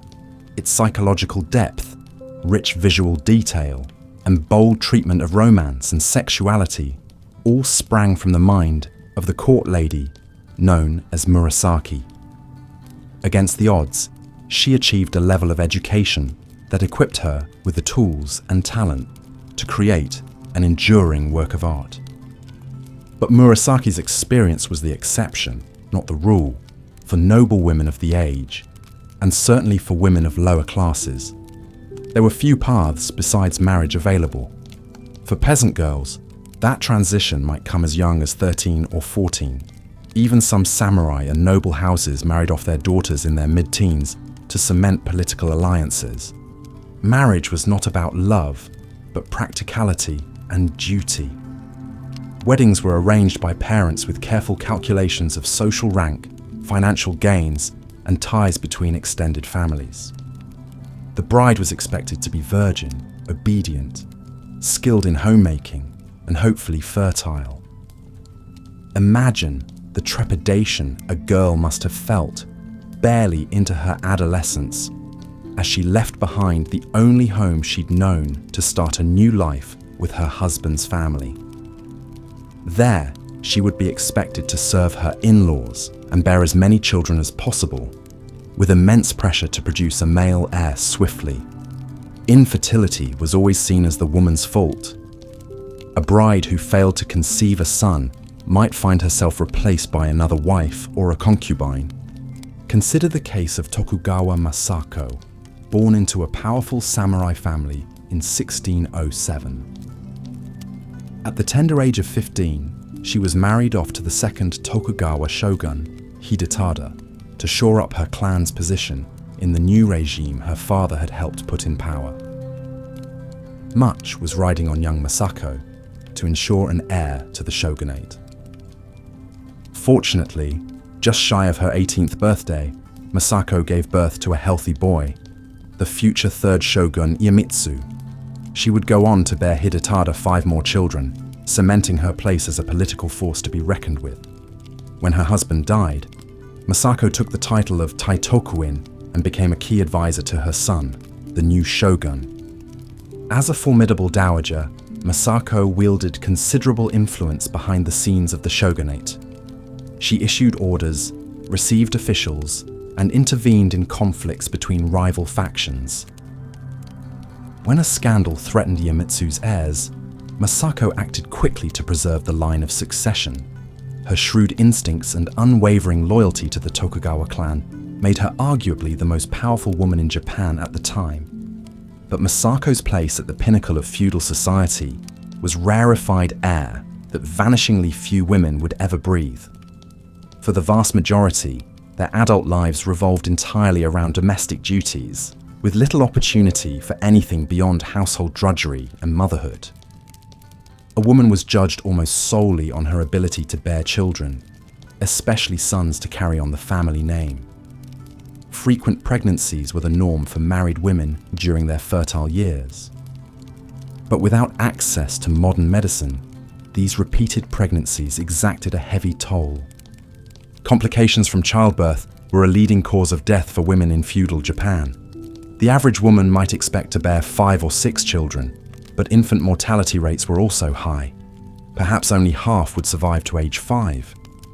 The physical and emotional strains of motherhood in this era were immense. The arduous reality of peasant women in particular can hardly be overstated. In addition to their maternal role, lower-class women were expected to work alongside their husbands in the rice paddies. toiling for long hours to eke out a meager living. Their bone-weary existence left little time for rest or respite. Imagine the life of a woman like Nakano Takeko, born into a farming family during the peaceful but rigid Tokugawa period. From a young age, Takeko would have been put to work, feeding livestock, hauling water, weeding fields, processing crops, all on top of cooking, cleaning, sewing, and minding younger siblings. Swiftly married off to another farm family as a teenage bride, her grueling labor would only intensify. Rising before dawn to stoke the cooking fires, Takeko's calloused hands would prepare the morning meal for her husband and in-laws before heading out to the paddies. Knee-deep in muddy water, she'd bend double to plant, weed, and harvest the household's staple crop. Returning sore and soaked, an endless list of domestic chores still remained. Perhaps the sole respite from Takeko's unrelenting daily grind was the communal bath at the end of the day. There, she could shed her sweat-streaked clothes to sink into the warm, women-only sanctuary of the neighborhood bathhouse. Amid clouds of soothing steam, the farm wives would finally find a moment to rest, gossip, and escape their cares before the cycle began anew the next morning. Year after year, through multiple pregnancies, Takeko's sturdy peasant body would be her most valuable asset, even as it gradually wore down under the weight of ceaseless labor and childbearing. If she survived into old age, her gnarled hands and stooped back would tell the story of a lifetime of hardship all too common for women of her station. But even a woman of the upper echelons could not fully escape the confines imposed upon her gender. Social class was the single greatest determinant of a woman's quality of life in feudal Japan, but strict laws regulated the privileges afforded to each stratum of society. From the cut of their kimonos to the ingredients in their kitchens, every aspect was prescribed by a woman's rank. Sumptuary laws laid out in exacting detail what each tier could wear, eat, and own. For example, only women of the imperial family were permitted silk robes with 5 layers. Ladies-in-waiting made do with 4 layers, while townswomen were limited to cotton. These rigid rules ensured women knew their place and seldom attempted to reach beyond it. Still, each class had its particular hardships and hazards. Peasant women, as we've seen, faced lives of punishing drudgery in the fields. Merchant wives were somewhat better off materially, but were still largely confined to the domestic sphere, assisting their husbands' businesses from behind the scenes. Even the relative comfort enjoyed by samurai and noble women came at the steep cost of freedom. For the daughters of the warrior class, a certain degree of education was permitted, even expected. Most samurai girls learned to read and write, usually tutored at home. Some were even trained in self-defense to protect the household when their menfolk were away at war. A lucky few, like Murasaki Shikibu, even had the opportunity to let their intellectual talents flourish. But such privileges were counterbalanced by the rigid behavioral constraints put upon upper-class women. Noble women in particular led sheltered, circumscribed lives, rarely permitted to leave their gilded cages. When they did venture out, such as to attend a temple ceremony or wedding, they would be cloaked beneath many layers of sumptuous kimono, their faces hidden behind elaborate screens. Etiquette was everything for a well-born lady. From a young age, girls were rigorously drilled in the arts of calligraphy, poetry, music, and incense appreciation. A premium was placed on elegance, erudition, and absolute discretion. Even the way a noblewoman walked was prescribed: small, shuffling steps, eyes downcast, a practiced dance of docile subservience. While peasant women's value lay in their ability to bear children and work ceaselessly, noble women's currency was their virginity, fertility, and unimpeachable reputation. Even a whisper of scandal could irreparably tarnish a high-ranking lady's standing and marriage prospects. Reputational damage could taint her entire family's status by association. Thus, The cultivation of impeccable deportment and untarnished virtue was paramount for women of the ruling class. They may have had more creature comforts than their lower class counterparts, but the fetters of propriety and pedigree bound them just as tightly. Yet even in this rigidly hierarchical world, there were rare women who managed to transcend the limitations placed on their gender to wield real power and influence. These exceptional ladies, whether by accident of birth, force of personality, or sheer grit and guile, carved out spaces for themselves in the nearly exclusively male enclaves of government and warfare. One such formidable figure was Hojo Masako, born around 1157 into a powerful samurai clan. At 13, Masako was married off to the rising warlord Minamoto no Yoritomo, but this was no ordinary political match. Masako's father had been a rival of Yoritomo, a vendetta that ended with the bride's male relatives being executed and the clan subjugated by the Minamoto. The marriage was likely intended to neutralize the threat of Hojo retaliation, but Masako was no meek pawn, content to accept her family's defeat. From the start, she used her brilliance and nerve to turn the tables on the husband who had vanquished her kin. Masako quickly proved herself an indispensable advisor to Yoritomo as he worked to consolidate power. Her political acumen and samurai pedigree equipped her to be a savvy strategist and administrator. As his confidant and co-conspirator, she helped him overthrow the ruling Taira clan to become the supreme military dictator of Japan, the first shogun. Yoritomo clearly respected his wife as a force to be reckoned with.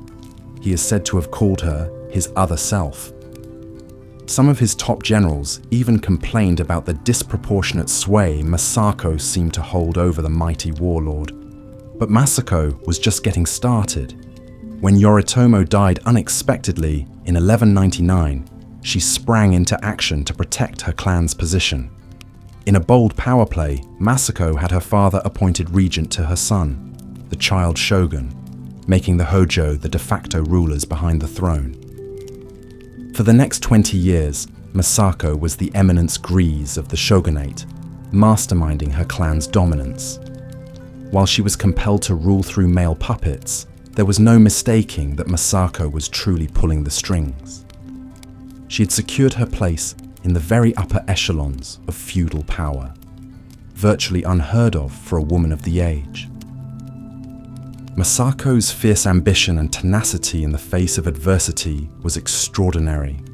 That a teenage bride from a defeated family could end up in a position to dictate the affairs of the shogunate speaks to her keen intelligence, political cunning, and sheer force of will.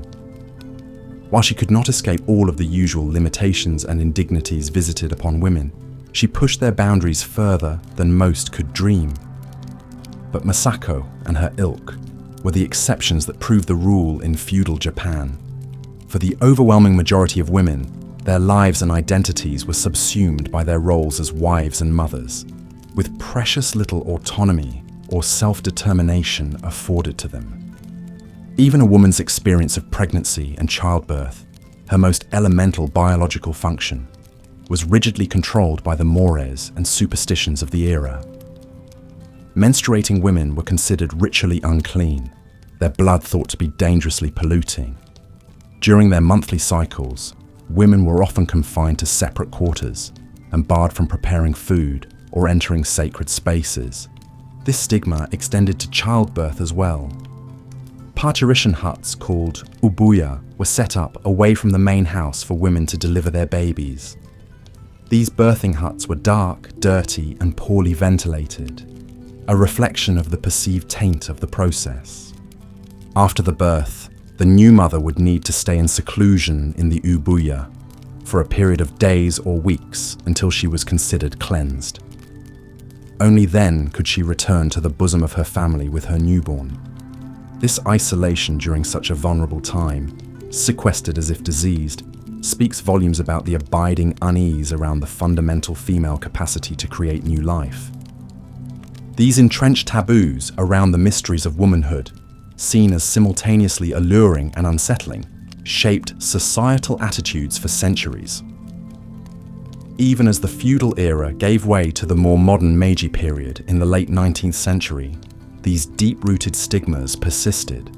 The impurity of women's biology was even codified into law in the Meiji Civil Code of 1896. This family law system, while ostensibly a modernizing move, still enshrined many of the old iniquities and patriarchal structures. Adultery remained a criminal offense for women, but not for men.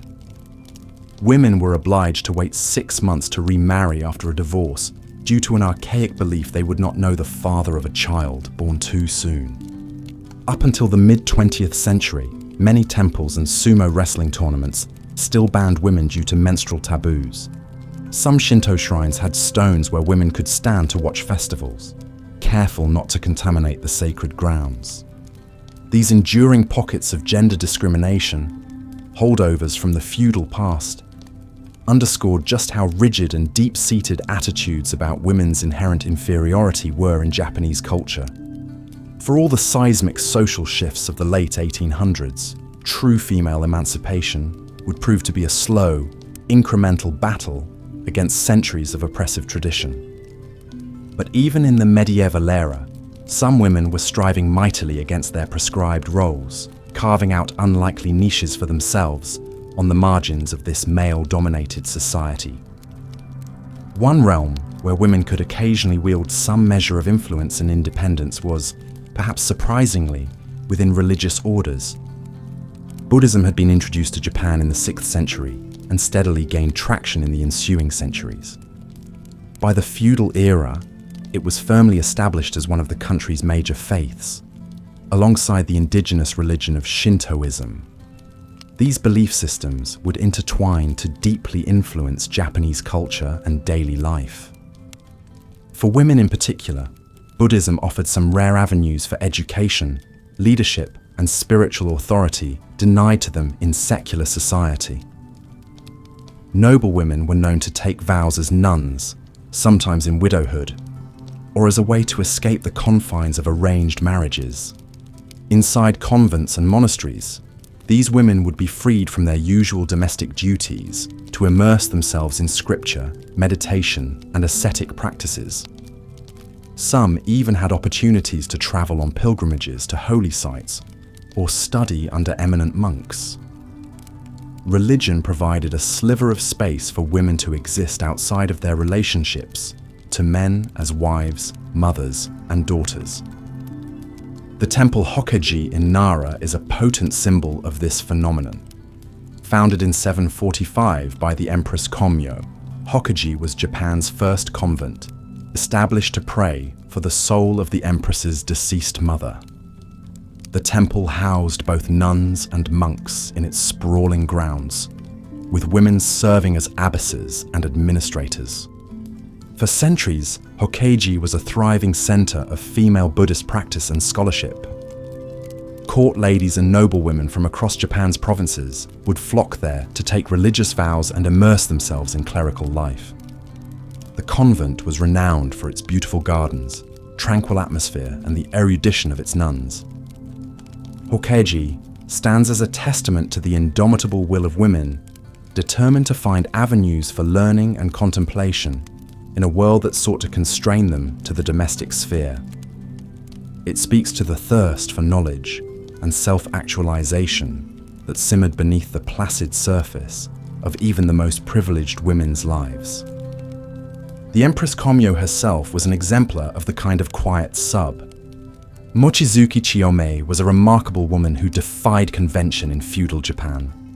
Born into the influential Koga ninja clan, Mochizuki lost her samurai husband, Mochizuki Moritoki, in the Battle of Okahazama in 1560.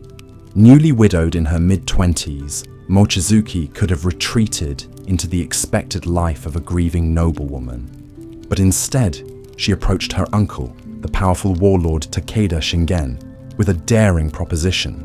Mochizuki had a vision of a new kind of fighting force, an all-female group of ninja agents, specially trained in espionage, sabotage, and assassination. In the male-dominated world of samurai warfare, it was almost unthinkable. But Takeda saw the potential in his niece's idea and tasked her with making it a reality. So Mochizuki set to work building her network of kunoichi, or female ninja operatives. She recruited girls and young women who had been orphaned, widowed, or cast out by their families, those on the margins of society who had little to lose.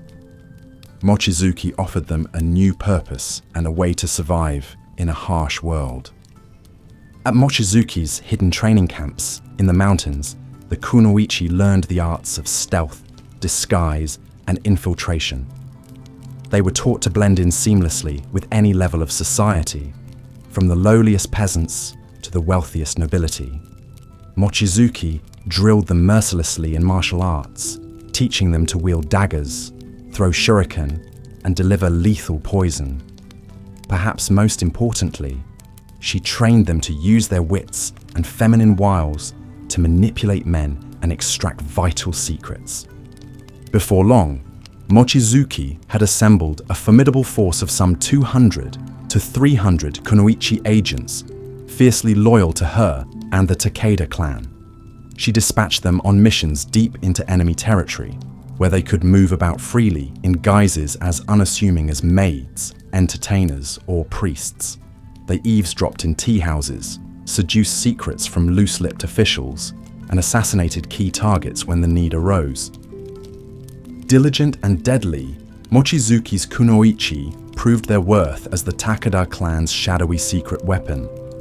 For over a decade, until the Takeda clan fell in 1582, Mochizuki's kunoichi network operated in the shadows, changing the course of battles and turning the tides of power. While the kunoichi were undeniably feared and effective, Mochizuki's true legacy lay in proving that women were just as capable as men of altering history from behind the scenes.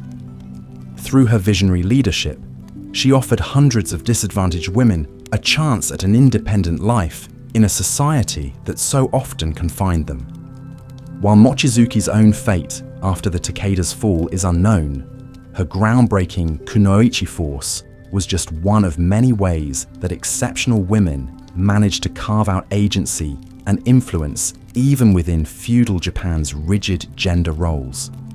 Like a thorn in the side of the samurai patriarchy, Mochizuki and her female ninja operatives left an indelible mark on history. One shrouded in mist and mystery, much like the kunoichi themselves. But while women like Mochizuki occasionally broke new ground, they were very much the exception to the rule. For the vast majority of women in feudal Japan, the chief purpose in life was not to change history, but to bear the children who would carry on their husband's family lineage. The pressure to produce heirs, especially sons, was immense. A married woman's worth was defined largely by her fertility and her ability to give her husband's family the next generation. Bearing children in feudal Japan was a dangerous endeavor. Medical knowledge was primitive by today's standards, and women often gave birth at home with only the help of a midwife or female relatives. Complications like preeclampsia, obstructed labor, and postpartum hemorrhage claimed countless mothers' lives. Infants, too, frequently perished from infection, malnutrition, or birth defects. For a peasant woman who needed to return to backbreaking labor in the fields soon after delivery, the risks were even greater. Consider the story of Nakano Takeko, a farmer's wife in 14th century Umi province. Married at 15 to a man twice her age, Nakano was expected to work alongside him in the rice paddies and mulberry fields, in addition to cooking, cleaning, and sewing for her in-laws. Within a year of the wedding, she was pregnant with their first child. The delivery of the baby boy was long and excruciating. Squatting on the dirt floor of their hut, Nakano labored for 2 days until she was half delirious with fatigue. The village midwife, a wizened old woman who smelled of sweat and herbs, muttered prayers and massaged Nakano's straining belly. When the baby finally slithered out blue and worryingly silent, Nakano closed her eyes, certain the ordeal had been in vain. But then a thin wail pierced the air as the midwife swatted the newborn to life. He would survive, this time. Over the next 2 decades, Nakano would go through this ordeal again and again, 6 times in total. 4 more of her babies would live, and one, a girl, would die shortly after birth, taking a piece of Nakano's scarred heart with her. In between pregnancies, Nakano hauled water, pounded millet, and nursed fevers through grinding poverty and seasonal starvation. The children she bore were both her greatest comfort and her heaviest burden. Nakano was just one of countless unsung women who formed the backbone of feudal Japanese society. With no access to birth control and little choice about their fates, they were expected to bear as many children as their bodies would allow. Even the luckiest and most affluent of them could never fully escape the risks of childbirth, nor the social pressure to keep producing heirs until they either succeeded or perished in the attempt. But through their sacrifices, these anonymous mothers did give life to one significant force for change within feudal society. The Buddhist nunneries that offered women a rare alternative to marriage and motherhood. While not an easy life by any means, taking religious vows allowed some girls to avoid the relentless cycle of pregnancy and labor, and to gain a modicum of education and agency. In the cloisters, they might learn to read and write, pursuing poetry, music, or handicrafts in relative peace. One famous example was the noblewoman Hojo Masako, heir to a powerful samurai clan. Flouting convention, Hojo never married, choosing instead to become a lay nun at the age of 33. From behind the walls of her family's temple, she advised her male relatives on military strategy and helped steer the clan through treacherous political waters for decades. While she lived in quiet service to the Buddha, her sharp political acumen earned her a nickname that struck fear into the hearts of her rivals, the nun shogun, a power behind the throne cloaked in a nun's simple robes. For Hojo, religious life was both a refuge and a seat of influence, one where her gifts could flourish beyond the confines of marriage and motherhood. She wielded the Dharma like the samurai sword she had never been allowed to carry, carving out a space for her own authority and intellect in feudal Japan's male-dominated world. And through her patronage and example, she undoubtedly inspired other women to find their own unconventional paths to wisdom and self-determination, even within the rigid limits of their age's gender expectations. As the sun rose over Hojo's temple and well-worn sandals padded through hushed halls to morning prayers, a new generation of Japanese girls dreamed that they too might one day choose a life beyond the birthing bed. With each humble bowl of rice and each resonant chant, they tended that fragile shoot of female agency, hoping it would someday blossom into a world where all women could shape their own destinies.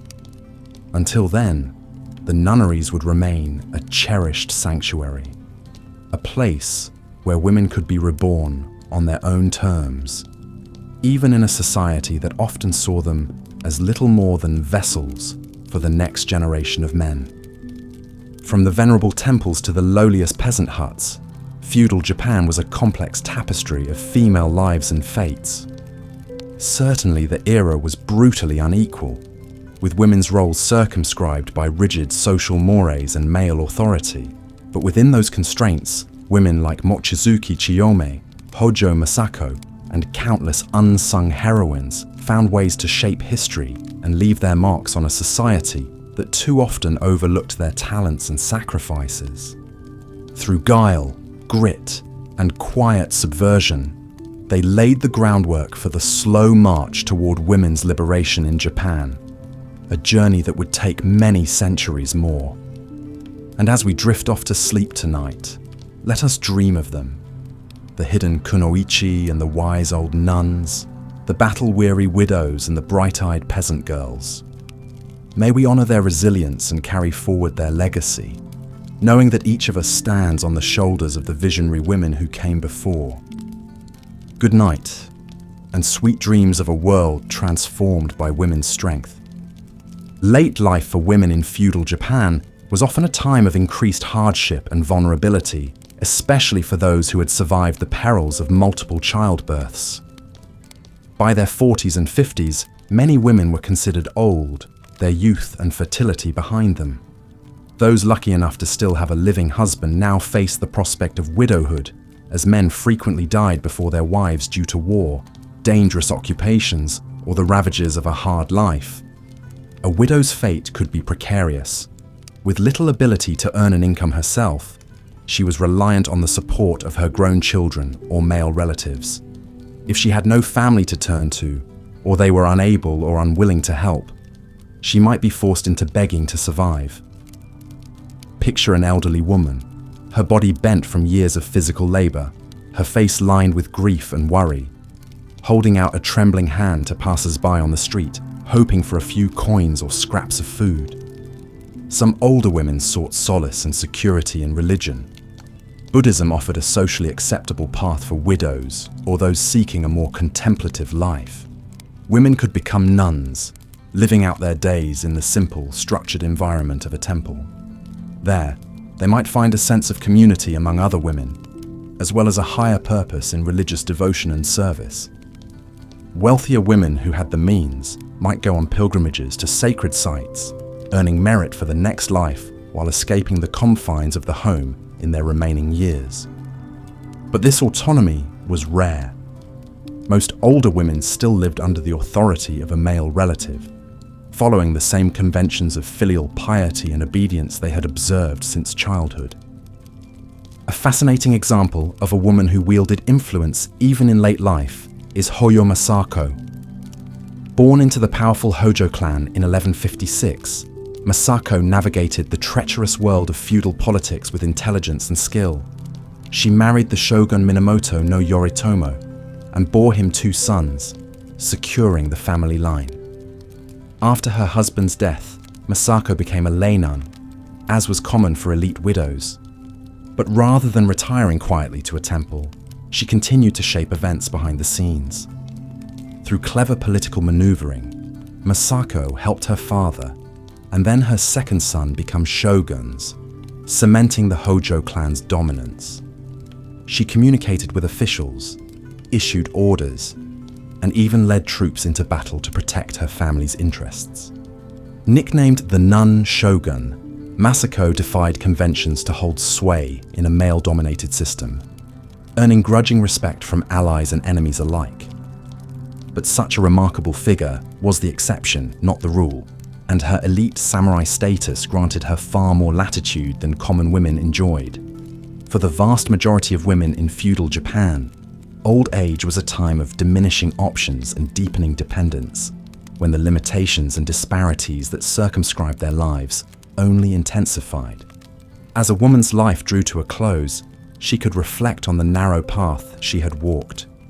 From a childhood focused on preparing for marriage, to an adulthood spent bearing children and serving the needs of men, to an old age reliant on the goodwill of male kin, she had endured much with little freedom to determine her own fate. Perhaps on her deathbed, she might ponder the daughters and granddaughters who would follow after her. Would their lives be different? Or would they too be constrained by the same rigid gender roles and societal expectations? Change, if it came, would not come quickly. The legacy of women's hardship and resilience in feudal Japan would endure for generations to follow. And so, as we come to the end of our journey through the life stages of women in feudal Japan, we can only marvel at the strength and perseverance of these individuals.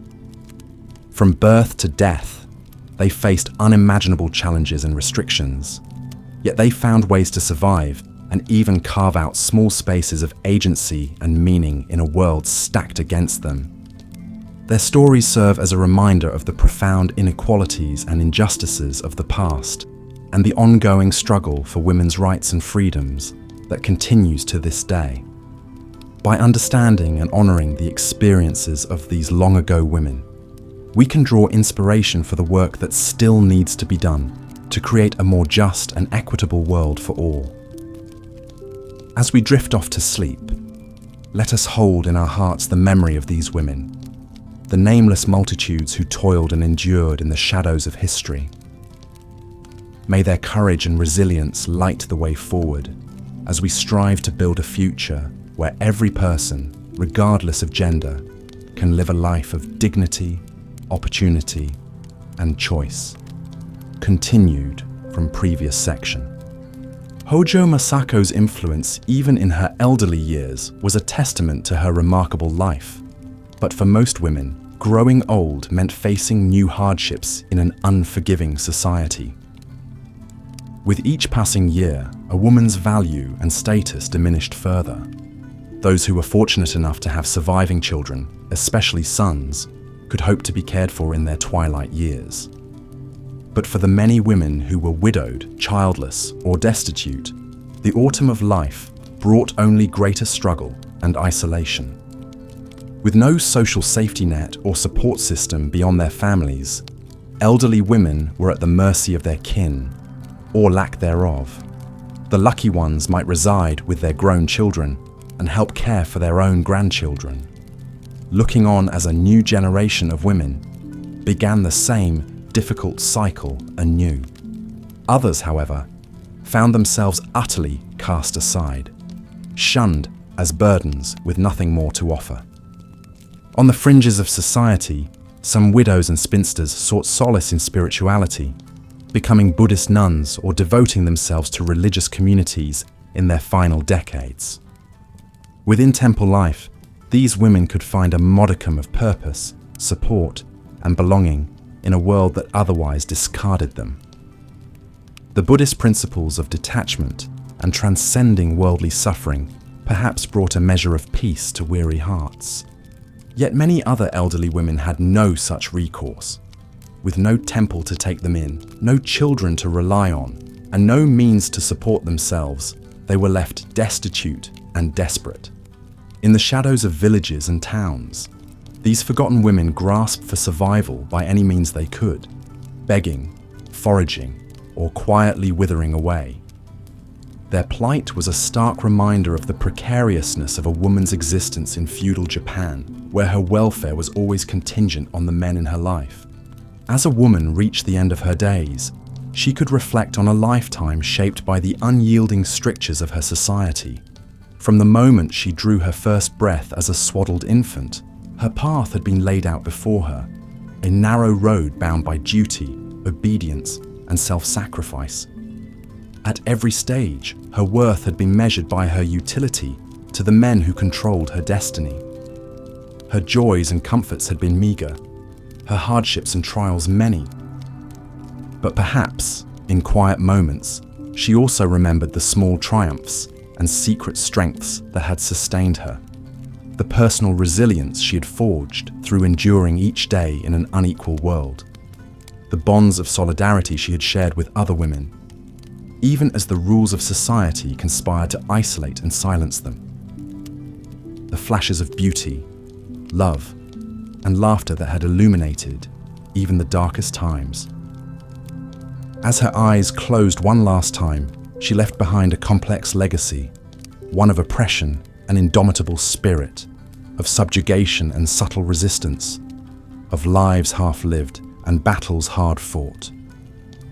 Hers was the story of countless women who came before and would come after, navigating an unfair world with as much grit and grace as they could muster.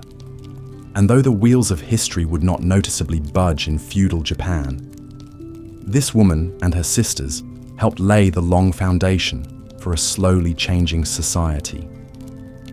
In ways big and small, seen and unseen, the women of feudal Japan were more than victims of their age. They were shapers of a future they could scarcely imagine, but would never witness. So as we drift off to sleep tonight, let us hold a space in our hearts for these long ago women and the lives they led. May we honor their struggles, salute their strengths, and find inspiration in their quiet courage. And may we resolve to keep bending the long arc of history towards a world where every woman can step into the fullness of her being, free and unburdened at last. As we've seen, a woman's social class greatly shaped her quality of life in feudal Japan. peasant women faced back-breaking labor in the fields alongside their husbands and children. Rising before dawn, they planted and harvested rice, the staple crop that sustained the nation. With calloused hands, they wielded heavy tools to till the earth. Babies strapped to their backs, they bent for hours under the scorching sun and pouring rain. Hunger was a constant spectre. A poor harvest could spell starvation. The wives of samurai, in contrast, were spared this punishing fieldwork. As members of the warrior class, they enjoyed a higher status and standard of living. Yet their lives were far from leisurely. Managing the household and serving their husbands and parents-in-law were their primary duties. Some samurai women also learned the arts of self-defense, trained to protect their homes and villages when the men were away at war. They practiced wielding the naginata, a long, curved blade on a pole with strength and precision. One remarkable samurai wife was Hojo Masako, who lived from 1156 to 1225. Born into the powerful Hojo clan, she was married off to the shogun Minamoto no Yoritomo at age 15 to forge a political alliance. When her husband died, Masako took the reins of power to safeguard her family's influence. With shrewd acumen, she maneuvered her clan to control the shogunate government behind the scenes for over a century. Known as the nun shogun, Masako became a Buddhist nun in her later years, but never relinquished her authority. As influential as Masako was, most samurai women focused on the domestic realm. They were responsible for all the housework, including cleaning, cooking, and sewing. Producing and repairing the family's clothing was an endless task. Using spindles and looms, women wove fabric from cotton and silk, stitching the cloth into kimono, hakama trousers, and other garments. Detailed embroidery and intricate dyeing showcased their skills. A samurai wife took pride in her family's immaculate appearance, as their dress signaled their rank and prestige. For noble women at the very apex of society, life was cloistered and stifling. Sheltered in sprawling castle compounds, the daughters of daimyos and aristocrats rarely ventured outside. Their world was one of ornate screens, tatami mats, and brocade cushions. Beneath the finery, however, lay a gilded cage. Noble women spent their days in the women's quarters, segregated from men. They passed the time in refined pastimes suited to their rank, like calligraphy, flower arranging, poetry, and music. The plucking of a koto and the whisper of a brush on paper echoed through the hallways. Etiquette was paramount. Noble women were expected to master the art of conversation and manners to reflect well on their families. Their speech, posture, and gestures were endlessly refined. Elaborate beauty rituals consumed the noble women's hours. They grew their hair long, the shining tresses reaching past their waists. Styling the hair was a laborious process, as it was washed with rice water, combed with oils, and arranged into elegant coiffures with pins and combs. Faces were powdered ghostly white, eyebrows plucked and redrawn high on the forehead. Blackened teeth, achieved by applying a sticky iron liquid, were considered beautiful. All of this primping was in service of the noble lady's primary role, to be a desirable bride and forge a profitable match for her family. Marriages among the ruling elite were not affairs of the heart, but calculated power plays to consolidate wealth, land, and political clout. A noblewoman was a pawn in this game, her life not her own. Once married off, usually as a teenager, she would move to her husband's household. There, a noble wife had to navigate the treacherous waters of court politics and interpersonal rivalries. Pleasing her mother-in-law and husband was crucial to secure her position.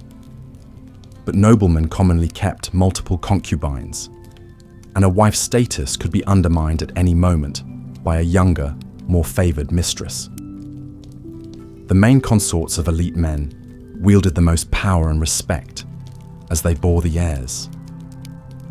For secondary wives and concubines, life was often lonely and precarious. Despite the cushioned luxury of their surroundings, the emotional and psychological toll on noble women was immense.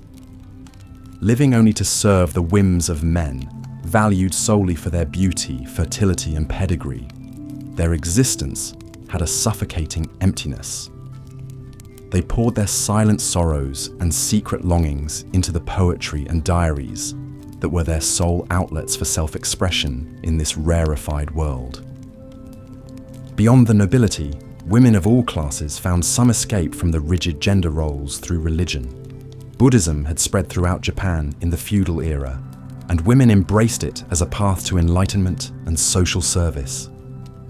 Becoming a nun offered a rare alternative to the prescribed course of marriage and motherhood.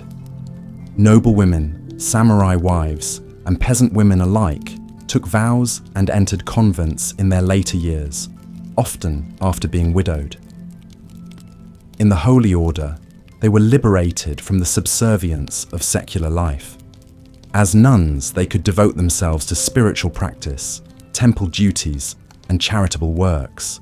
Some even became influential abbesses, presiding over religious communities and shaping the Buddhist faith. One such woman was Empress 𝐼𝐸𝐽, who lived in the 8th century. Born Princess 𝐼𝐴SCABE-Jaime, she married Emperor Shomu and reigned alongside him. A devout Buddhist, 𝐼𝐸𝐽 used her exalted position to advance the Dharma. She founded Hokkeiji, a grand temple, and commissioned the stunning Kofukuji temple complex. At these sites, the empress established orders of nuns and convents to educate women. 𝐼𝐸𝐽's most enduring legacy was the Field of Compassion, a vast charitable project to aid the poor and sick. She donated huge tracts of land to grow crops to feed the needy. The empress opened hospitals and dispensaries to treat the ill and distributed clothing to the destitute. By some accounts, she even carried firewood to the hovels of the impoverished with her own hands, offering solace and dignity. In 𝐼𝐸𝐽's life story, we see a glimmer of how women could transcend the usual bonds of gender and class through religious devotion and compassionate action. For most women, however, the fetters of custom and duty were not so easily shed. From cradle to grave, their lives were circumscribed by the narrow roles ascribed to their sex. Ideal femininity in feudal Japan meant docility, obedience, chastity, and above all, the sacrifice of personal desires for familial harmony. This left little room for women's self-determination or fulfillment. As the years passed and a woman grew old, she remained entangled in this web of obligation. If she was lucky enough to survive the perils of childbirth and raise her children to adulthood, her twilight years might be spent in the care of her sons and daughters-in-law. Yet even as an elder, a woman was still subordinate to the males in the family. Without a husband or son to rely on, a widow was especially vulnerable, dependent on her relatives for support, or reduced to begging in the streets.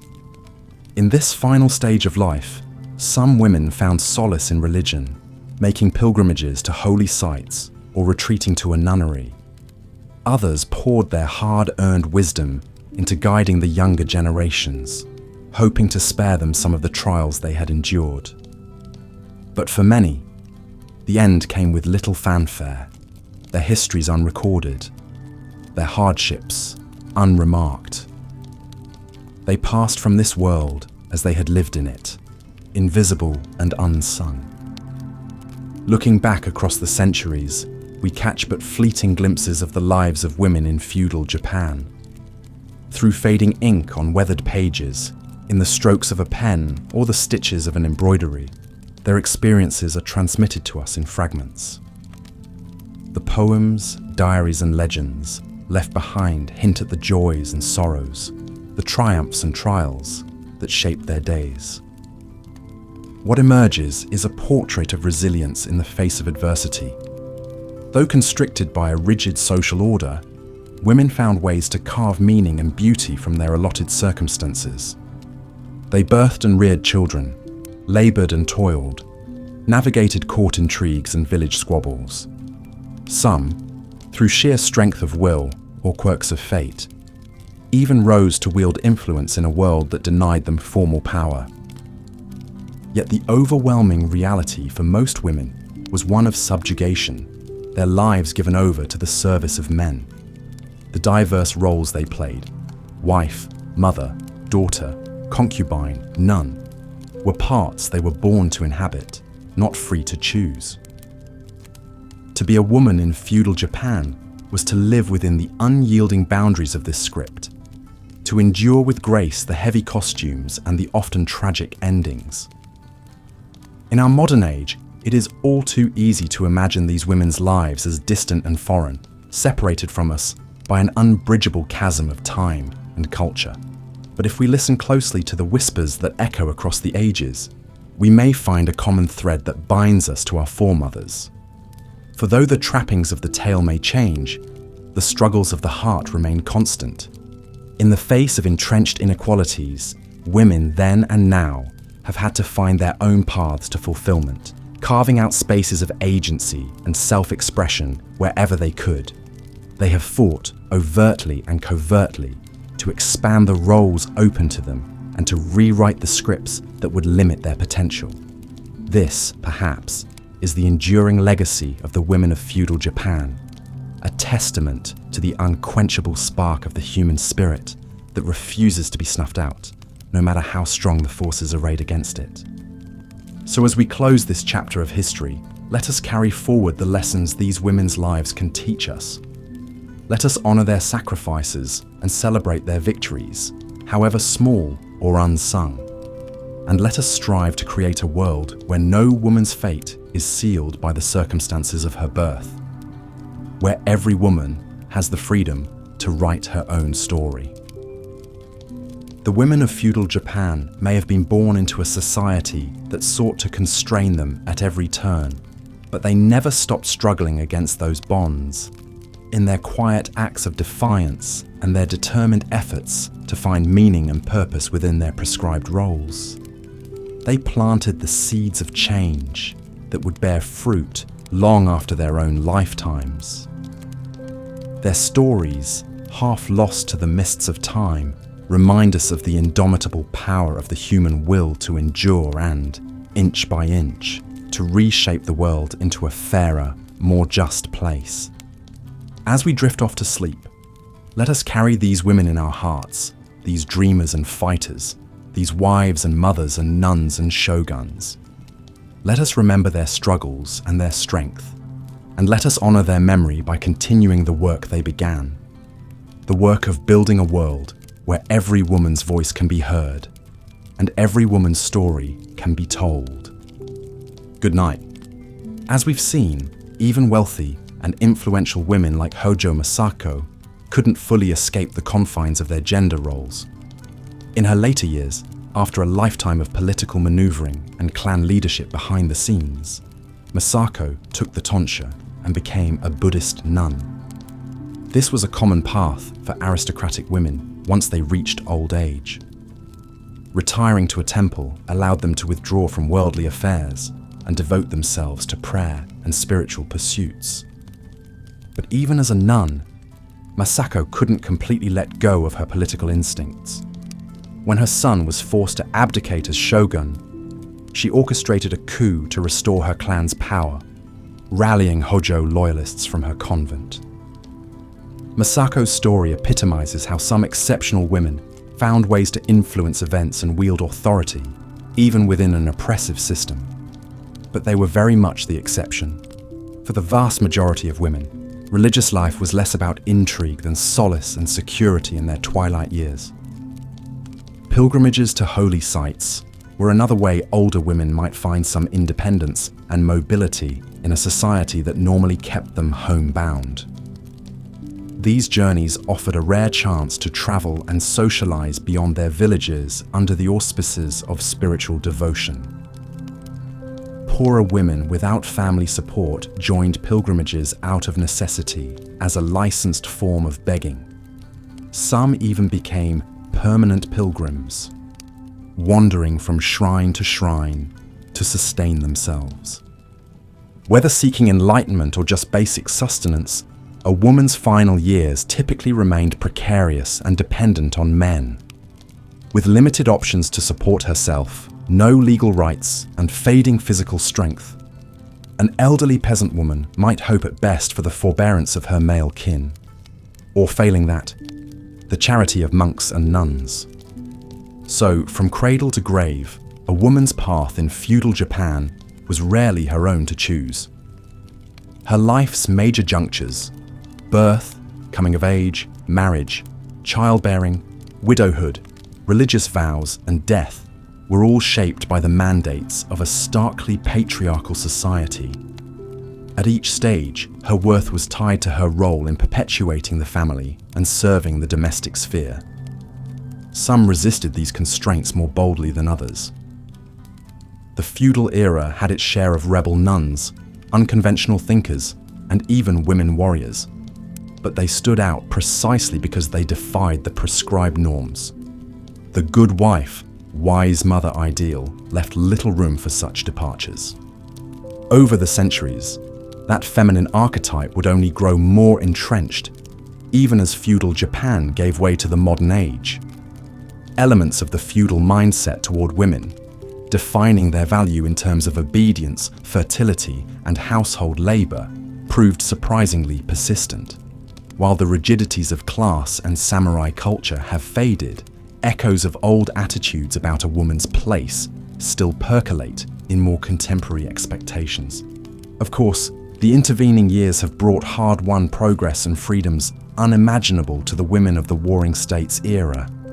But the weight of historical inertia can be slow to lift, and even modern societies grapple with unresolved inequities rooted in the past. For the women of feudal Japan, the good old days were rarely that. They toiled under conditions to make even a stout-hearted male samurai blanch. Yet there is something to admire in their tenacity, resourcefulness, and dignity in the face of relentless subjugation.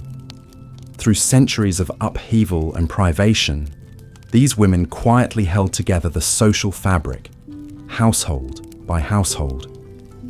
Amid wars, famines, and disasters, they brought forth new generations and passed down essential wisdom, skills, and cultural touchstones.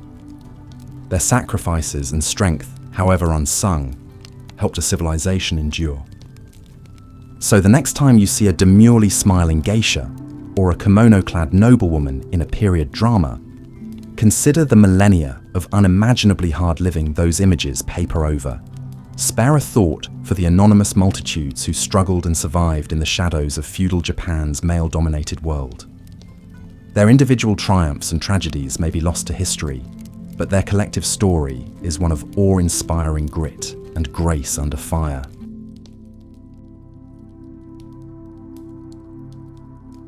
And now, the story ends.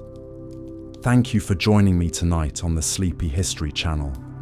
We've traversed the quiet hardships, enduring strength, and unseen resilience of women living within the strict confines of feudal Japan. Until our next journey together, rest well, dream sweetly, and remember, even in the most constrained of worlds, human dignity has a way of enduring, quietly shaping the future from within the shadows. Good night.